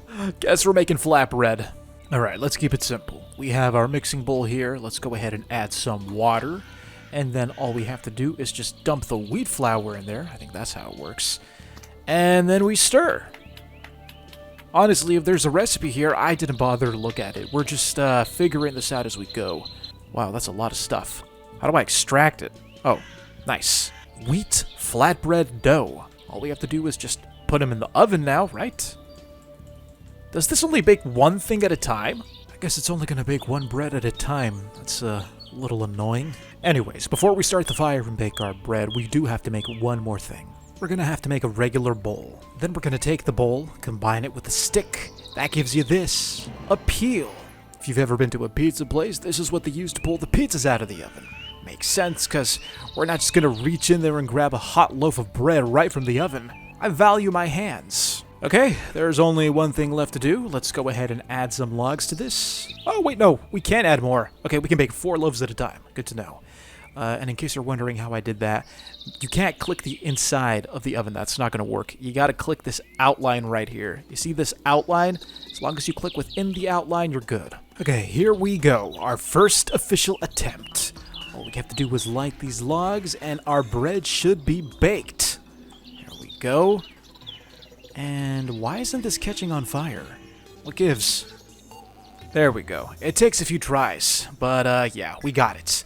So these loaves of bread are being baked now. Oh, they're about to be finished. That's fast. Okay, now we gotta take them out.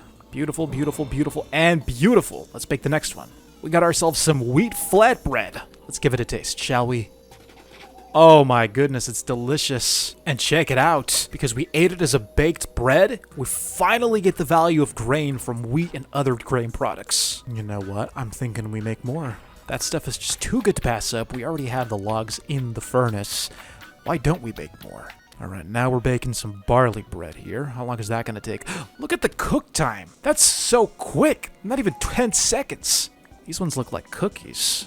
Yeah, the next goal is to get yeast. We have to get yeast because I love baking these flatbreads, but it's a shame that they don't give you as much nutritional value as the regular loaves. Also, if we were to leave these in too long, would they burn? I wonder if they'd burn. You know what? I'm not trying to find out. This stuff is too precious to waste on experiments like that. Okay, we have a nice assortment of breads now. That should hold us over just for a little bit. We'll go ahead and put our peel here for now, at least until we need it. I'm happy that we have bread and all, but one thing that's bothering me is the fact that we need an anvil to make regular loaves of bread. And this anvil recipe is pretty expensive. But I'm not going to give up on my bread dream, so we're just going to have to keep mining. But you know what? Before we do that, I think it's time we make some base upgrades. I'm kind of tired of living like a caveman. First things first, let's move some of this stuff inside. Bet you didn't know that you could break the vessels and carry them with the items in your inventory, did you? Because I didn't. I just discovered that right now. Yeah, it's getting a little crowded out here, so we're going to move all this stuff inside. Oh my gosh, you can get encumbered in this game. I'm carrying 2 vessels, and I can't move now. It's too heavy. Let's just get rid of one then. There we go. We'll go ahead and move the loom inside as well. I don't think we can move the chests. In some mod packs, you can just pick them up and carry them inside. While we're at it, let's go ahead and move our oven over here too. Bottom oven right there, top oven there. Chimney here on the side. Maybe we should extend the chimney to be taller than the house. I think that'd look better. Yeah, let's go ahead and do that. We'll make that stack a little taller. 1, 2, 3. Just like that. Oh! I did not know you could fall through the thatch. Gotta be careful with that.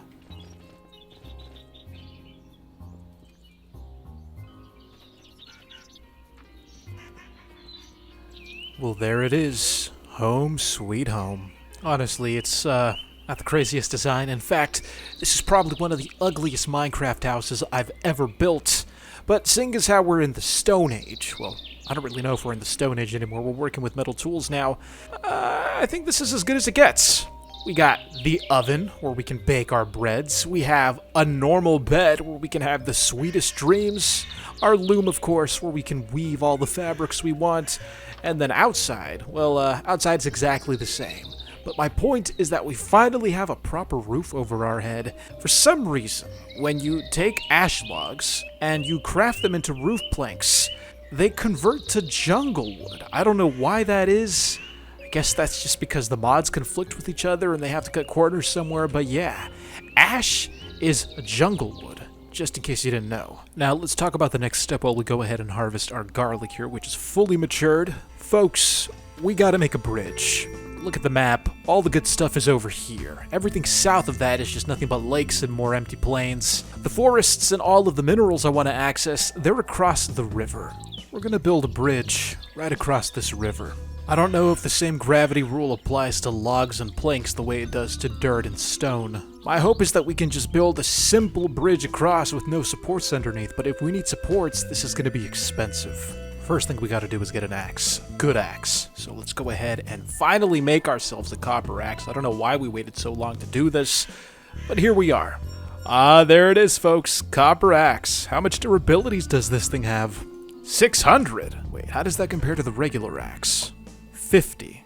Okay, yeah, this is much better. The next step is to gather a large amount of wood. Luckily for us, there just so happens to be a forest right here. And here is lucky tree number 1. Does that actually chop down faster? I guess it kinda chops down faster. It's still kinda slow. Guess we'll have to hope for higher speeds when we upgrade the axe again. Okay, right here. This looks like a good spot. This is perfect. So we're just gonna start stacking up our wood right here. We're gonna go collect more, but right here, this is gonna be where we'll have all of our supplies. Alright, good morning. I put some serious damage into the saw and into this axe just for, let me see, how many blocks? 28 ash planks. So we're gonna try to get the most bang for our buck by converting these into slabs. Hopefully 55 is enough to span the width of the river. I'm not trying to build a beautiful bridge, I just need a giant board that I can walk across. And I think this should do the trick. There's no way this is longer than 55 blocks. These don't have to be supported by gravity, I'm sure, so I think we're good bridging across like this. If not, we're gonna have a nice plunge into the river. Okay, let's stop about right here, see where we're at. Yeah, this is about halfway. Okay, you know what, we're in a good spot. Beautiful. Would have preferred if we connected right there, but oh well. Close enough. Oops, we'll use the remaining slabs to thicken the width of the bridge a little, and that's where it's gonna stop. Oh well. Should we go all the way? Yeah, I think we should go all the way. Alright, let's wrap this up. Ladies and gentlemen, we have ourselves a bridge. I kinda like it. Like I said, it's more of a long board than a bridge, but gets us from point A to point B. Now we have access to all the resources on the other side of the river. I'm thinking that once we accomplish our next task, we'll go ahead and pave a little path through here. That way we don't have to trudge through tall grass and dirt. So right now the goal is to find more copper. Up until now we've been finding our ore deposits based off of little samples we found scattered throughout the ground. But now the time has come to use a new technique. We're going to be making something called Prospector's Pick, and to be honest, I'm not entirely sure how it works. All I know is that it's used to find ore. While we're waiting for that, we're going to cover another front as well. Once again, we're going to craft some meshes, 3 to be exact. On top of that, we're going to craft another new tool. This one is called a sieve. Now, the sieve kind of functions like the strainer, except while the strainer filters water, the sieve is going to filter dirt. Ooh, looks like our metal's done. Let's go ahead and make our Prospector's Pick. Beautiful. We're going to let this cool, but back to the sieve. So with our 3-string meshes, we're going to merge them to craft a large strainer mesh. Then we'll apply that to the sieve right here. Then we'll take some regular dirt and sift through it. The products coming from this could be a lot of things, like pumpkin seeds. Not just pumpkin seeds, but any type of seed, to be honest. We can even get worms, silkworms, saplings. But our goal is to get jute seeds. Now, the reason we want jute seeds is to grow jute fibers. We can use them to craft leads for animal domestication. On top of that, we can weave them in the loom to make burlap, a type of fabric that has so many crafting recipes. But yeah, we better start growing that stuff because I'm pretty sure it's not going to grow in the winter. Honestly, I think this is something we should have done a lot earlier. Oh, we got hemp seeds, that's good. These are also extremely useful, but I'll get into this later. Got another potato seed. Alright, we'll plant that right there. There we go. Jute seeds. Beautiful. We'll go ahead and just plop them right there. Looks like they like to be right next to the water. That's good. We even got sugarcane seeds. I know these like to be next to the water. Alright, so we'll give that a rest for now. I just wanted to show you that. Let's go ahead and make a prospector's pick. All we have to do is bind the pick head to the stick, and now we have what looks like the pickaxe's little brother. This thing is an interesting tool, one that we're going to have to figure out together because, like I said, I'm not really sure how it works. To be honest, I've attempted this mod before, and from what I remember, before I ended up dying of starvation, was that with the prospector's pick, all we have to do is right-click the ground. Just like that, we found nothing. So we're literally just going needle in a haystack style, right-clicking the ground until we find something. So yeah, let's just keep clicking. Okay, there's nothing, but then we have a small malachite sample. So does that mean that the pick is inaccurate? Or is the sample just a stray? Can't be a stray because there's another one over here. Let's go ahead and clear the grass, see if we can find anything else. Yeah, there are more over here. The fact that the pig is not detecting anything makes me concerned. You know what? It's not really going with your gut if there's evidence that there's something here. Multiple pieces of evidence. Look at that. There's another one over there. Will we find it under here? No, I can't even see down there. You know what? Here's what we'll do. I'm going to go ahead and mark it on the map. And we'll keep going until this thing does detect something. Did detect something. It's detecting some coal down here. A very large sample. All right, that's good. We'll mark that as well. All right, now here we have something else. Traces of bauxite. I think you make aluminum out of that. And that's basically the name of the game. We're going around, we're clicking dirt until something happens. We also have manure. Something pooped here. I don't advise picking poop off the ground at first sight, but in this case, this is going to help us fertilize our crops. My only concern is what pooped here. Is it hostile? We have quails. There's a drake. I don't know what a drake is. Billy goats. There's a lot of stuff here. What? Why did stuff stop spawning around us? Here we have a large sample of quartz. I don't even know we could get quartz in the overworld. There's a sleeping wolf right there. On the map, the wolf is marked as orange. Usually hostile things are red, so that means it's neutral. But if I wake it up, can't imagine it's gonna stay neutral, so we'll go this way. Alright, back to business. We got ourselves a vessel full of copper. Let's go ahead and make ourselves a copper shovel. Alright, we got everything we need. Let's go dig a hole and find some ore. Now, I'm confident that there's ore here. We have an ore sample right there, so we're gonna dig around until we find something.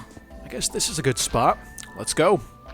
Alright, the prospector pick is still finding nothing. Still nothing! It's gotta be a false negative. The proof is right here. Okay, so according to Google, when we find ore on the surface, that indicates that there is a big vein 35 blocks underneath. So, maybe the closer we get, the more likely we are to finding it. Alright, we're entering the stone layer now. It's probably about here where we want to set up our first support.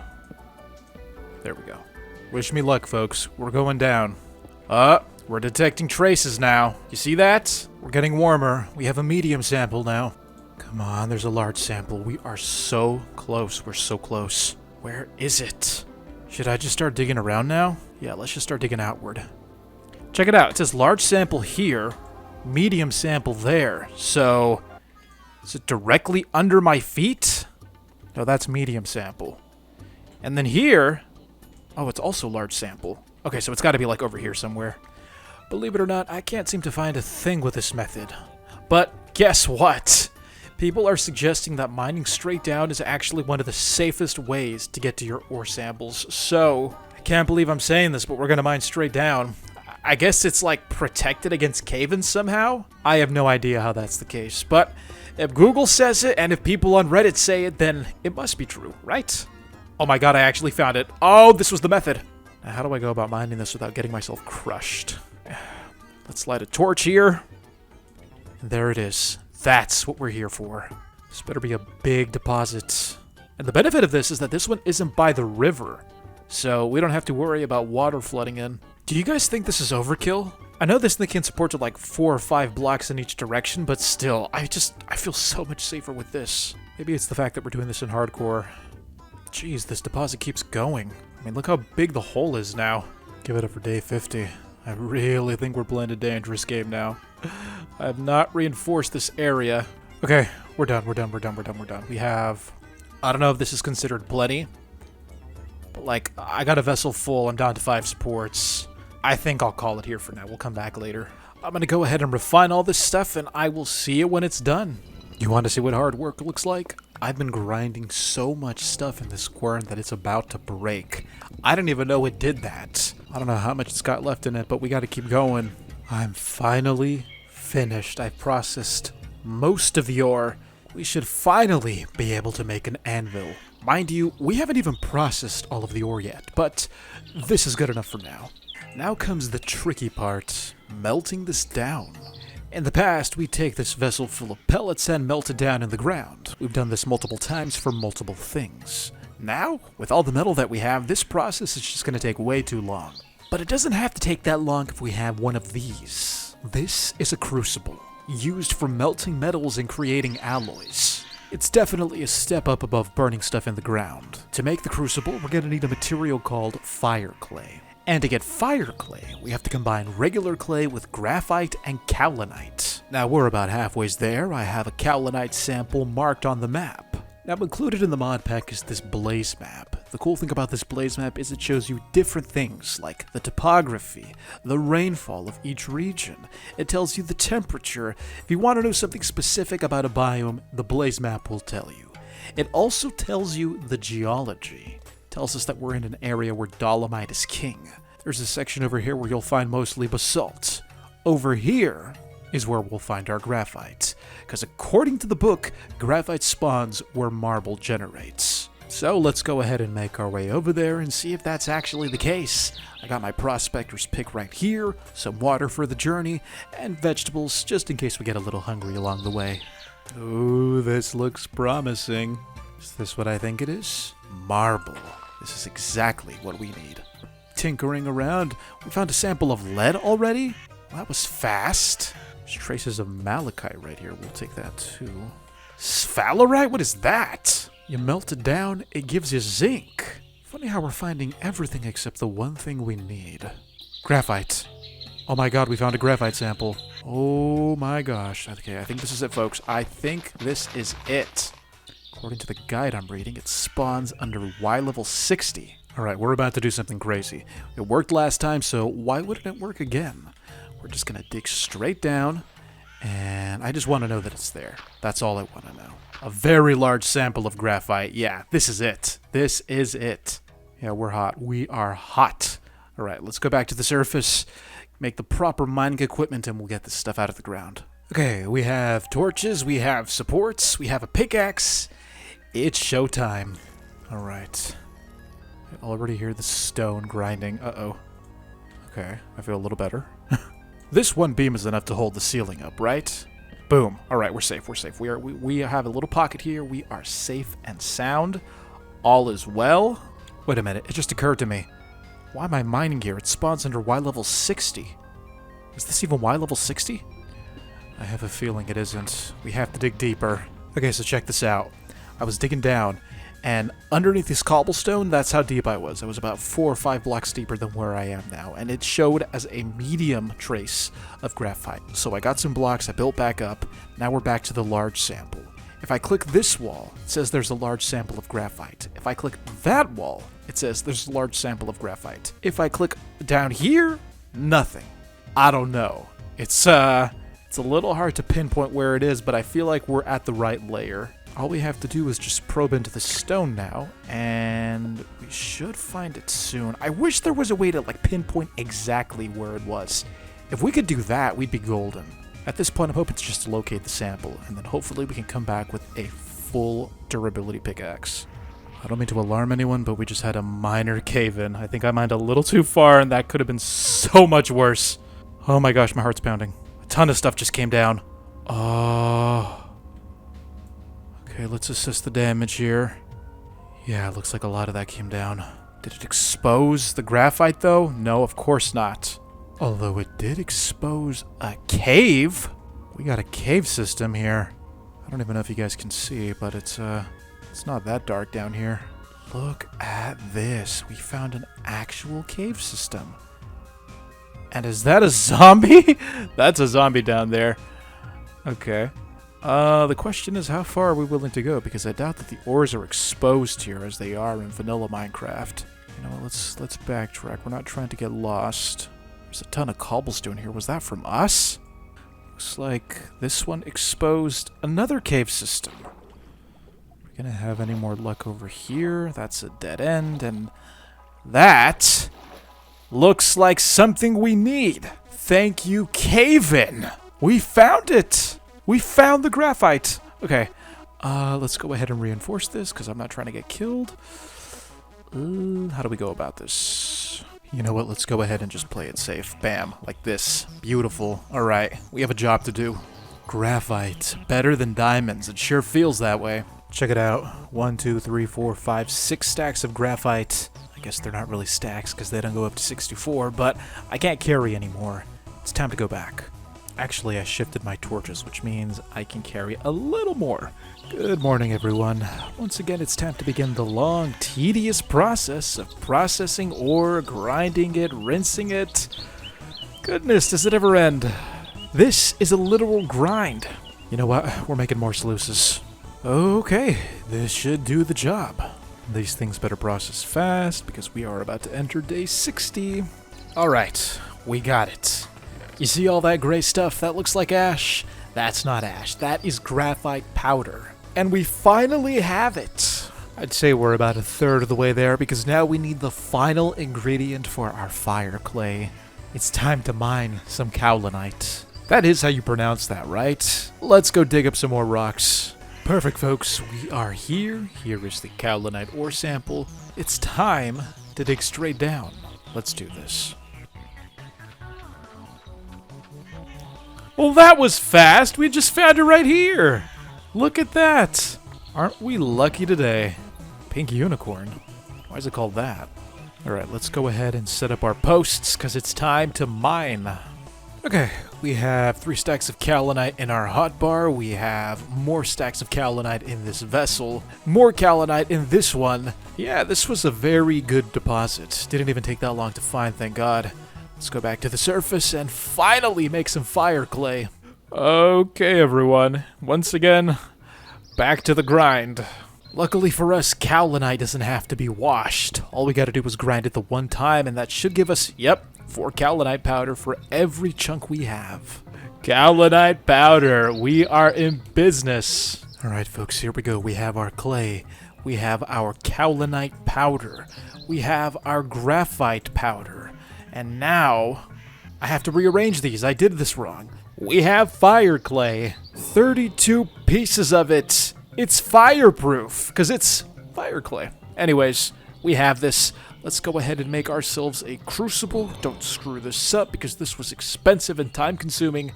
And there is our unfired crucible. Let's go ahead and set this down right there. There are also a couple other things that we should make, like these molds, as well as the channels where our metal's gonna flow through. And now, what I hope will be the final time, let's go ahead and light these log piles on fire. Let's go ahead and fix up our house a little more. I mean, it's 4 walls and a roof, but I'm not really feeling the grass floor. Let's make this a little nicer. Alright, outside's exactly the same, but the inside... now this feels like a house. We have a nice floor. I know I always do the same thing, but come on, I love it. I love checkered floors.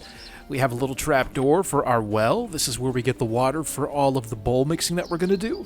Over here, vessel's exactly the same. I even upgraded our setup over here for the oven. Give it a nice mantle. Didn't take long, and looks like this is already done. 1 mold table. I hope I can break that and collect it, by the way. That's good. We have 1 mold table, another mold table over here. But this is what we really want. Ladies and gentlemen, I give you the crucible. The crucible is where we're going to make brand new metals, plus we can melt metals in bulk. We also have some channels here. Do they connect to the crucible? Let's see. They do connect to the crucible, although it's a little strange. What if we put a mold table right here? Yeah, that's connected all right. Wonder how we're going to fuse it, though. There's a gap right here in the middle. And then for the crucible UI, we have what looks like a crafting interface. Not sure how that works. Plus a scroll wheel? And then a little gauge to measure our temperature. We'll have to figure this out. Probably gonna have to watch a couple of YouTube tutorials, but trust me, it'll be worth it. Naturally, like the oven and our pig kilns that we've been using, the crucible's gonna require some type of fuel to reach temperatures capable of melting any metal. Throughout this vast Minecraft world, there are different types of fuel that we can tap into, like lignite, and another one which is just straight up coal. There's also an alternative method known as a charcoal forge. It's my understanding that the charcoal forge is nothing more than a simple hole in the ground. All we have to do is add some stone, make sure that the charcoal is going to be surrounded by it. All we have to do is make sure that our stone is placed around to act as insulation. Here's a more detailed look of what you want to shoot for when making one of these things. Now to get the charcoal itself, I'm pretty sure you have to take one of these log piles. Make sure that it's full, all 16 logs. Then you light it on fire. So let's go ahead and light it on fire. And then once it catches fire, you have 10 seconds to place a block over it. Now that doesn't actually extinguish the flames. You'll see that smoke is still rising through the dirt block. That means that the logs, they're burning under the dirt. It's converting into charcoal. How long it's going to take, I have no idea. Usually we have a timer, but in this case, because the dirt's blocking the logs, I can't actually see what we're burning down there. While that's cooking up, I want to show you the alternative, because honestly, chopping trees down and burning them, it seems kinda wasteful, plus it's very time-consuming gathering all the wood. Frankly, I'd rather collect from a source that's readily available, like this bituminous coal. Just the fact that it has coal in the name, that's all I need to know. The heck is that? Oh my gosh! Little spider! Almost killed me during my PSA. Anyway, this burns at 1,415 degrees for 2 minutes and 12 seconds. According to our pick here, we have large samples of the coal underneath our feet, so once again, let's dig straight down and get to it. Wait a minute. I almost forgot, I don't have any supports. Darn! Alright, I'm gonna have to go jog over there. Another spider! Running.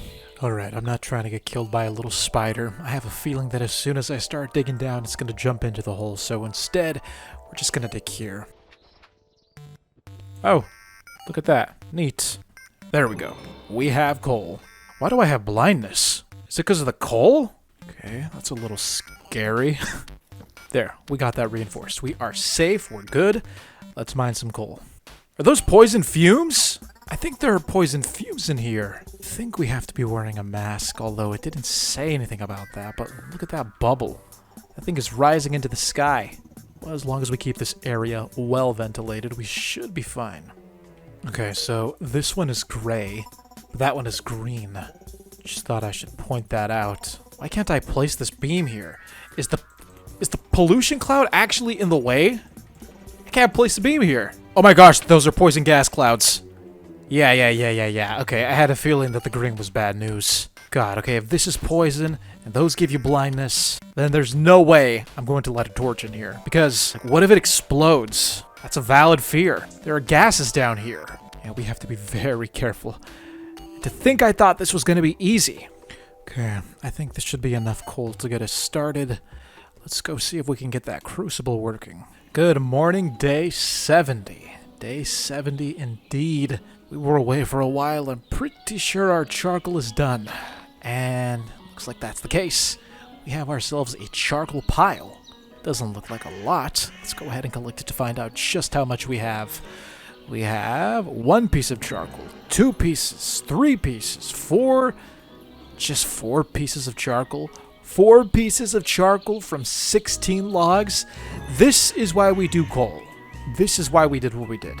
This is expensive. Do you see how expensive that was? So this one burns at 1,350 degrees for 148 seconds. This one burns at 1,400. I think it's safe to say that this one is the superior fuel. Although I'm a little concerned about the poison fumes we were releasing into the air. Is that going to happen when we burn these? I hope not. Now here's where things get a little experimental.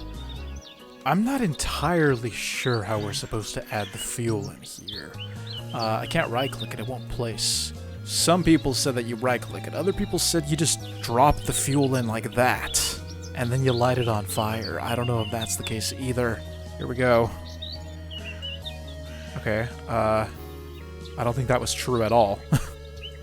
No, that doesn't work. Okay, there's got to be a method to this. Okay, well, I have the crucible above. That has to go there for sure. There is charcoal in there. Can I light it on fire? No, I think it has to be a full pile of 8 layers. Are you kidding me? Alright, I think we have to make more charcoal, which is a shame because I just wanted to get straight into it, but this mod is very, very finicky. So, more charcoal it is. And now we wait again. Sounds like the charcoal's done.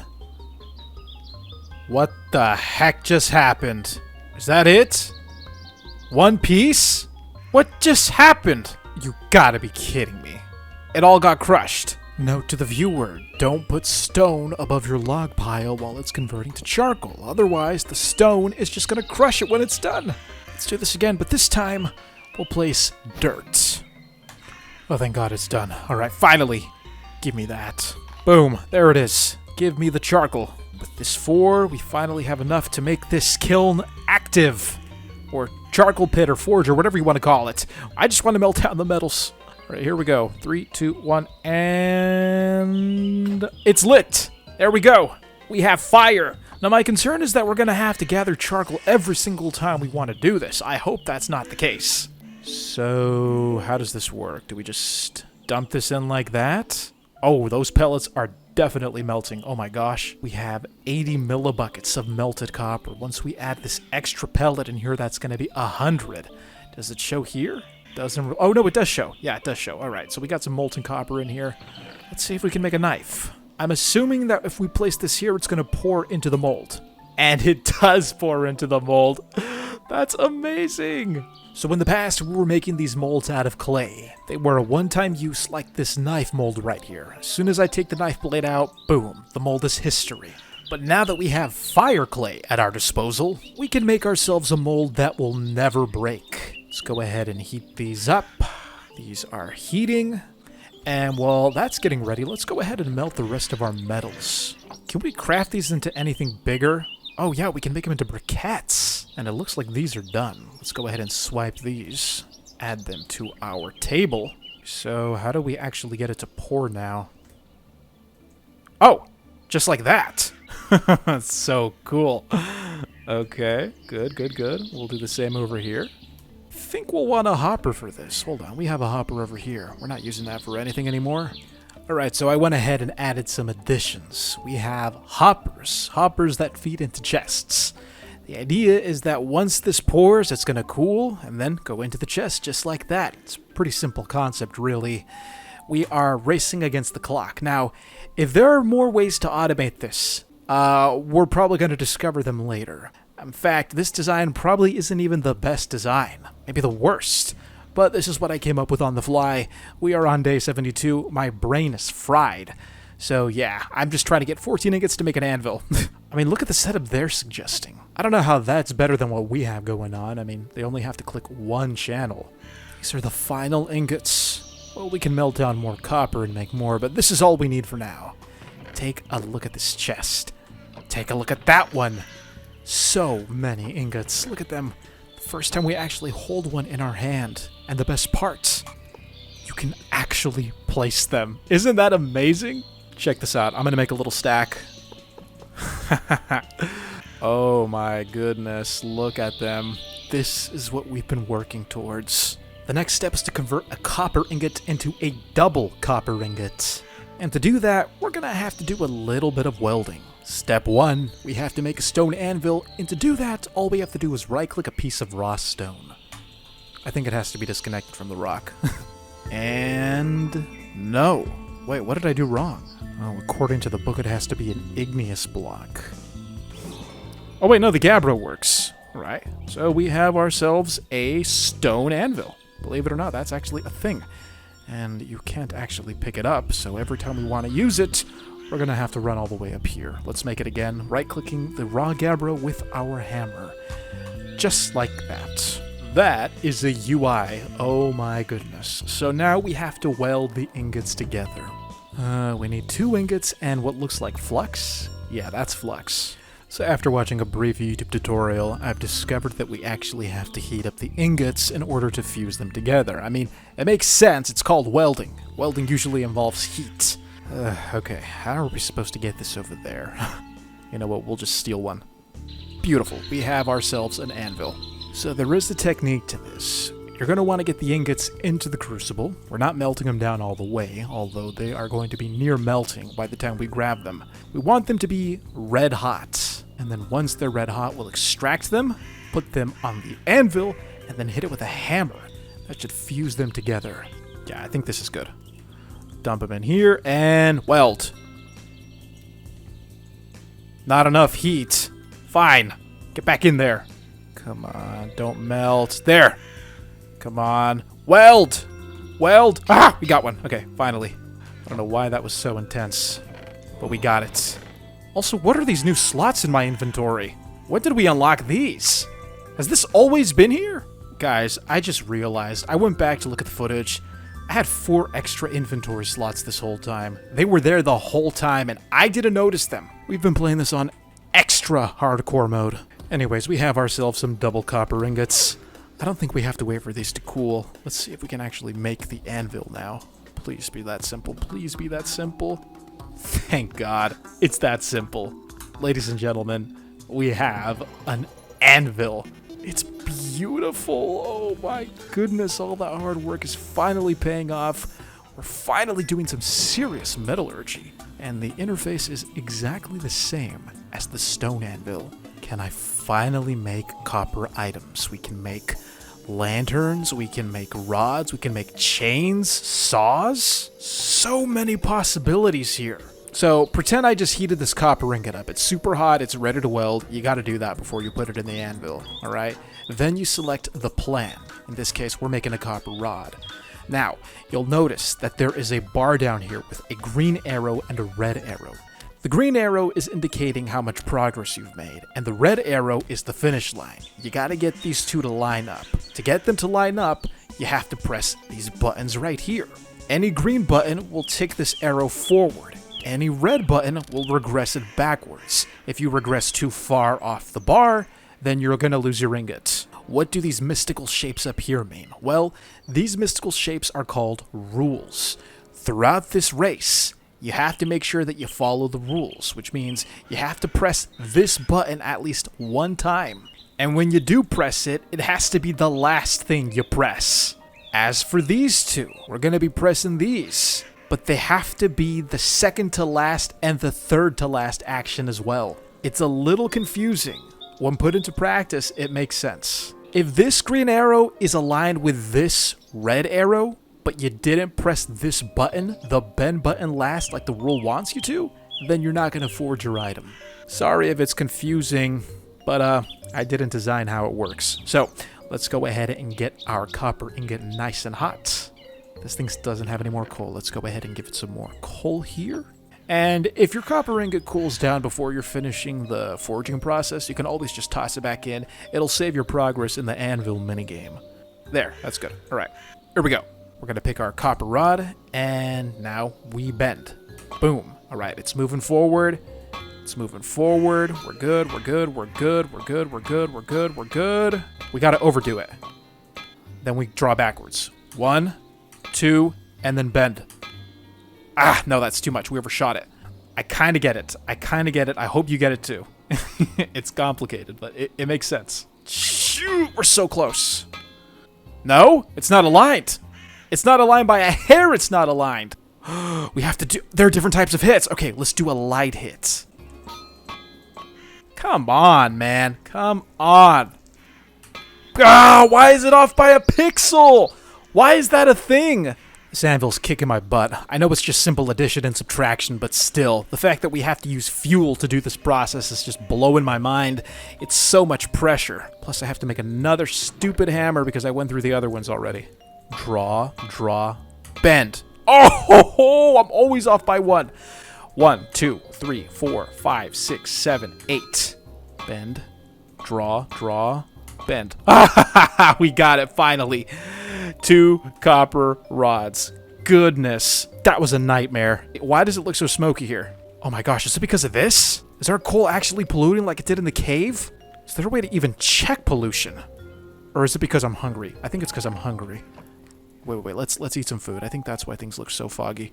Well, I'm not hungry, but light hasn't returned. Let's go to bed. Okay, Yeah, I think it was just because of the weather or something. Anyways, we have 2 copper rods. Why did we want these? Because we're trying to make a solar drying rack. And once we have it, we'll be able to dry things like pumpkin chunks. And the reason we're trying to dry pumpkin chunks is because I'm trying to make a yeast starter. That's right, I haven't forgotten. This whole journey was to make a single regular loaf of bread, and I won't end this video until we're at that goal. The next thing we have to do is find some kelp. This means we gotta take a little trip to the beach, but to get there, we have to find one. Well, luckily for us, that's gonna be pretty simple, because in TerraFirmaCraft, as we've discovered, the rivers have currents.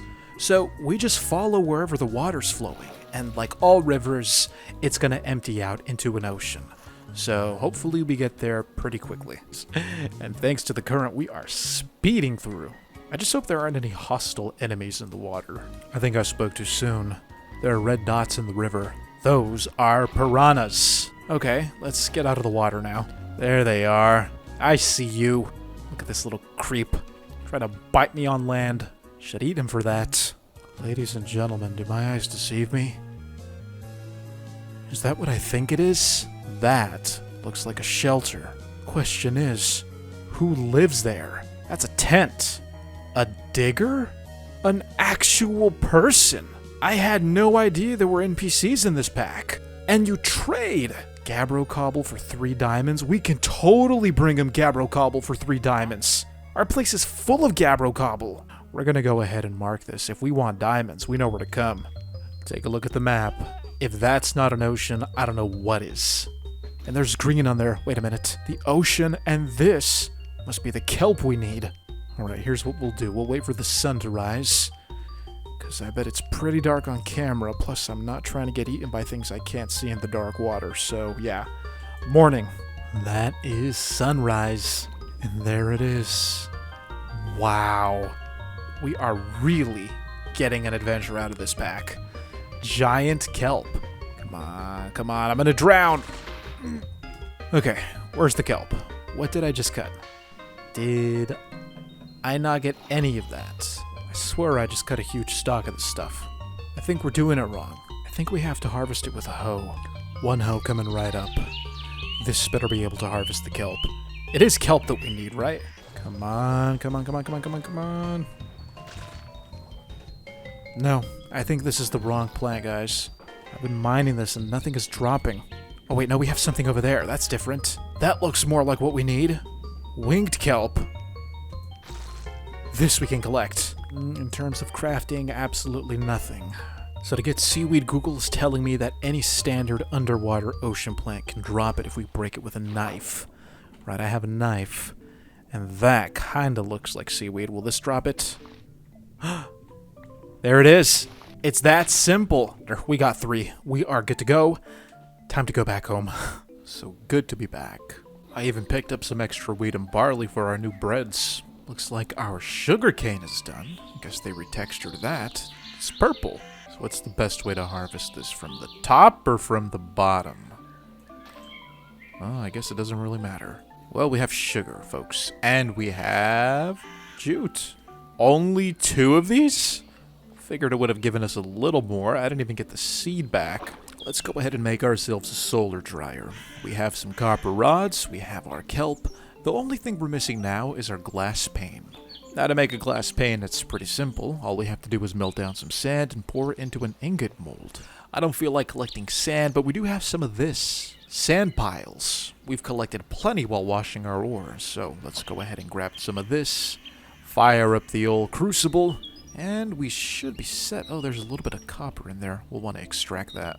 Let's go ahead and add 4 piles of sand. We'll need it because each one is worth 25 millibuckets worth of glass. And there it is. Not sure if you can see it, but there's a tiny sliver of silver. That's our molten glass. Let's go ahead and pour it into our mold here. And that should leave us with 1 glass pane. That took a lot longer to cool than I thought it would, but now we have it. It's time to put together a drying rack. One of the most time-consuming crafting recipes I've ever done in any mod pack.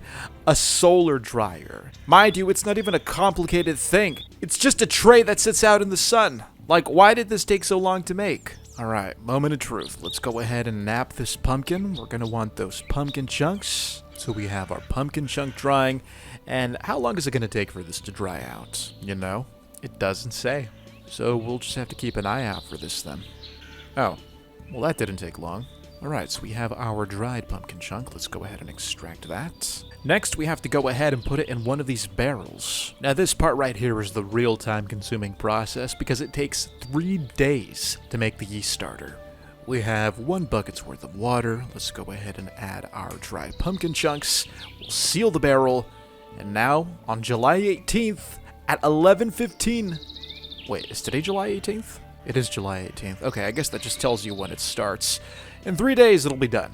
So we have 2 days left. So how should we choose to spend our time while our yeast is fermenting? We could try to make bronze. Bronze is a combination of copper and tin. In fact, it's quite an improvement over copper alone. A copper pickaxe has a durability of 600. Add some tin to get a bronze pickaxe, and now that pickaxe durability has doubled, more than doubled. Divine tin, we would have to head down south to the area where gabbro is the most common stone. I know it's day 81, but I really feel like once we get bronze, we can get the ball rolling here.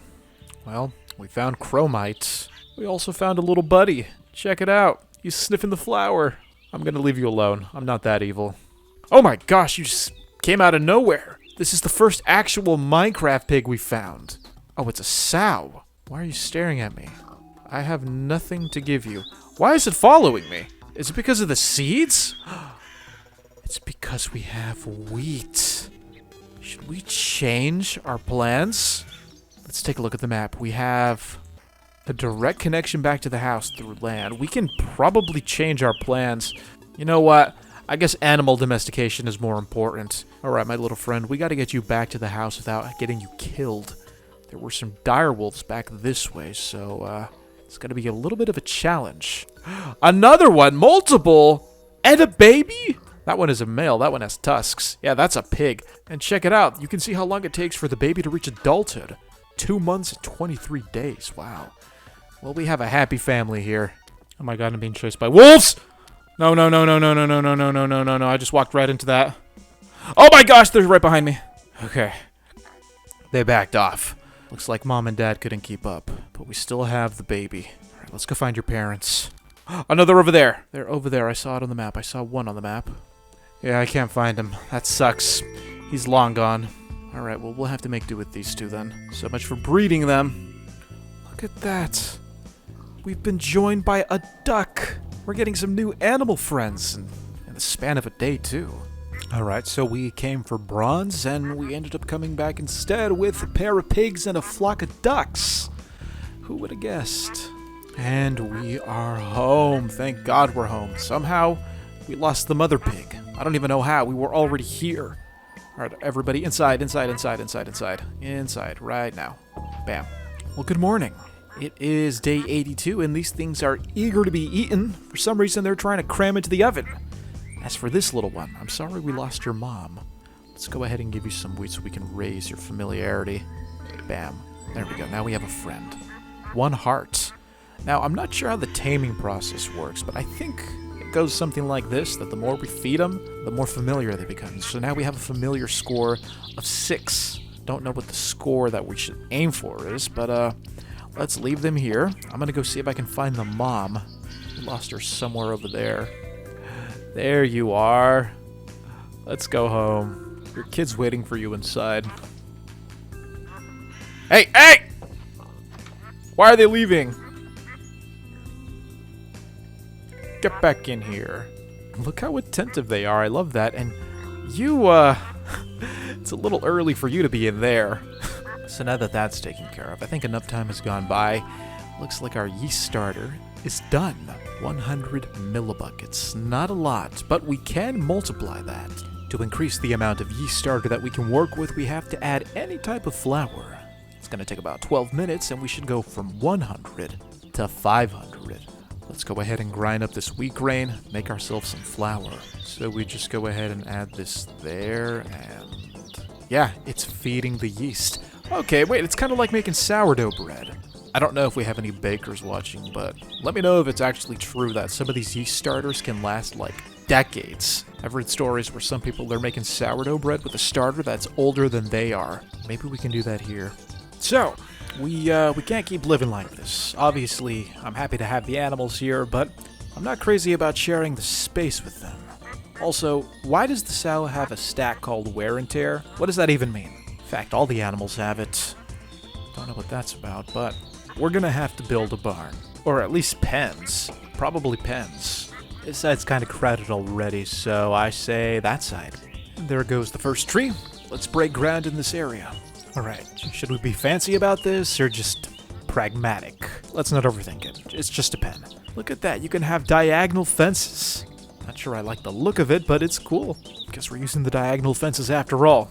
Beautiful. Let's go ahead and move our animals in, shall we? And there we go. We have animal pens. To be honest, I didn't think we were going to get this far. But here we are. I'm happy to have them. All we have to do is raise the familiarity of the ducks over here. The pigs are doing pretty good. We have a familiarity score of 18 for both of them. If I shift, we have 1 heart still. I don't know if the heart's supposed to multiply. Oh no, it's filling up. There's a heart meter in there. If you zoom in, you can barely see that it's filling up. It's about 2 pixels full, but we'll get there. We'll get there. May as well pave a path, make this look a little more civilized. Let's go check on our yeast starter. Ooh, we have more. Alright, so we are at 1 bucket. Alright, it's time for the moment of truth. We're gonna bake ourselves a loaf of bread. We'll take a wooden bucket, scoop up some yeast starter, pour it into the mixing bowl. Then after adding the flour, we just mix. Simple as that. And there it is. Regular dough. This expires in 11 days. I love how when you convert it into dough, the expiration timer resets. I think all dough expires in 11 days. Can't believe we made it this far. We are seconds away from getting our first loaf of regular bread. The original goal of this entire video. 3, 2, 1, and look at that. We have bread. Ladies and gentlemen, we have a loaf of bread. Civilization. It lasts a month and 18 days. Not bad. Now don't be upset at me. I added a mod because I think it's kind of ridiculous not being able to move the chests. This should be a thing in Minecraft. So yeah, boom, carry on mod. Just shift right click, pick up the chests and move them wherever you want while retaining the inventory just to move the stuff out of the way. I mean, come on, can you blame me? Wow, isn't that looking much better? You know what? I'm tempted to move the crucible too. Or, you know what, how about this? Let's break these blocks right here. I'm thinking we put an overhang. Yeah, let's try an overhang.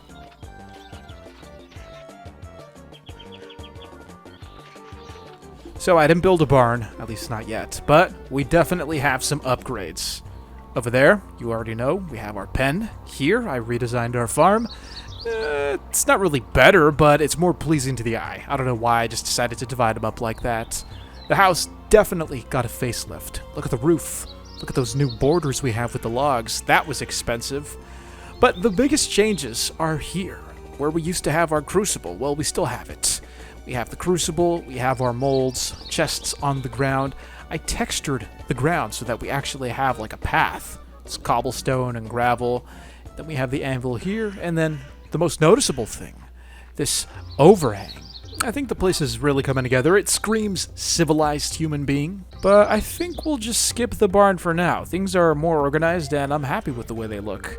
So we should probably take our attention elsewhere. I was thinking that as soon as we finish baking these loaves of bread, we could probably go back out and try looking for tin again. Well, it took a few days, but we finally have traces of, not chromite. Where is it? You can see how I'd confused the two. They look basically the same. This one's a little shinier, but let's just dig down because that seems to be the only evidence that cassiterite is here. This one sample. Oh, it may be down there. Huh. I don't know about this, folks. I'm taking a huge risk here because that cave looked pretty deep, so there's a small chance we are gonna fall through the ceiling. Thank God we didn't. Okay, we're good. Oh, it's right there. Perfect. All according to plan. I don't even know how much I should mind because, truthfully, this video is about to come to an end pretty soon. We're on day 94. I don't know if it's gonna get a sequel, depending on how it performs. So yeah, maybe I should just take enough to make some bronze, and that's it. We're finally back. Super dark though. All the torches burned out. Ah, much better.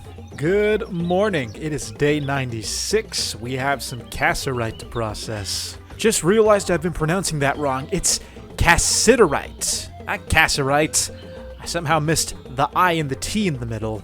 I am not going to miss doing this. I didn't get around to refining a lot, but we have enough. 3 ingots worth. Well, a little more than 3 ingots worth. I'm going to go ahead and craft these into the little pellets, and then from the pellets into the briquettes. We have some leftover copper briquettes as well. Now all we have to do is mix them together in the crucible. Now, I'm wondering if there's any other mechanic we have to do to combine them, or if we just put them in together and, well, they merge. The thing about making bronze is that you have to get the ratios right, so we need at least 92% copper and 12% tin.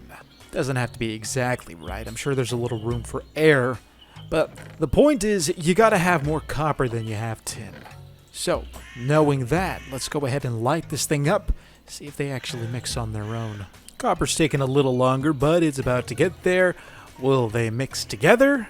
We have tin and copper. I don't know what this is. I hope we didn't just waste materials because it's labeled as unknown. What would happen if I were to pour this? An unknown ingot? I hope we didn't waste materials. I really hope we didn't waste materials here. I think we just wasted material. Rite of passage? Is that implying that everybody has to mess it up one time? You made a useless unknown metal. That we did, folks! That we did. Get out of here. Alright. Back to the drawing board. Obviously, we made some big mistakes here. We're a little careless thinking that the game would autocorrect it for us, but no. Thankfully, the book gives us an idea of how much we need. So to get bronze, we would need 920 millibuckets of copper and 80 millibuckets of tin.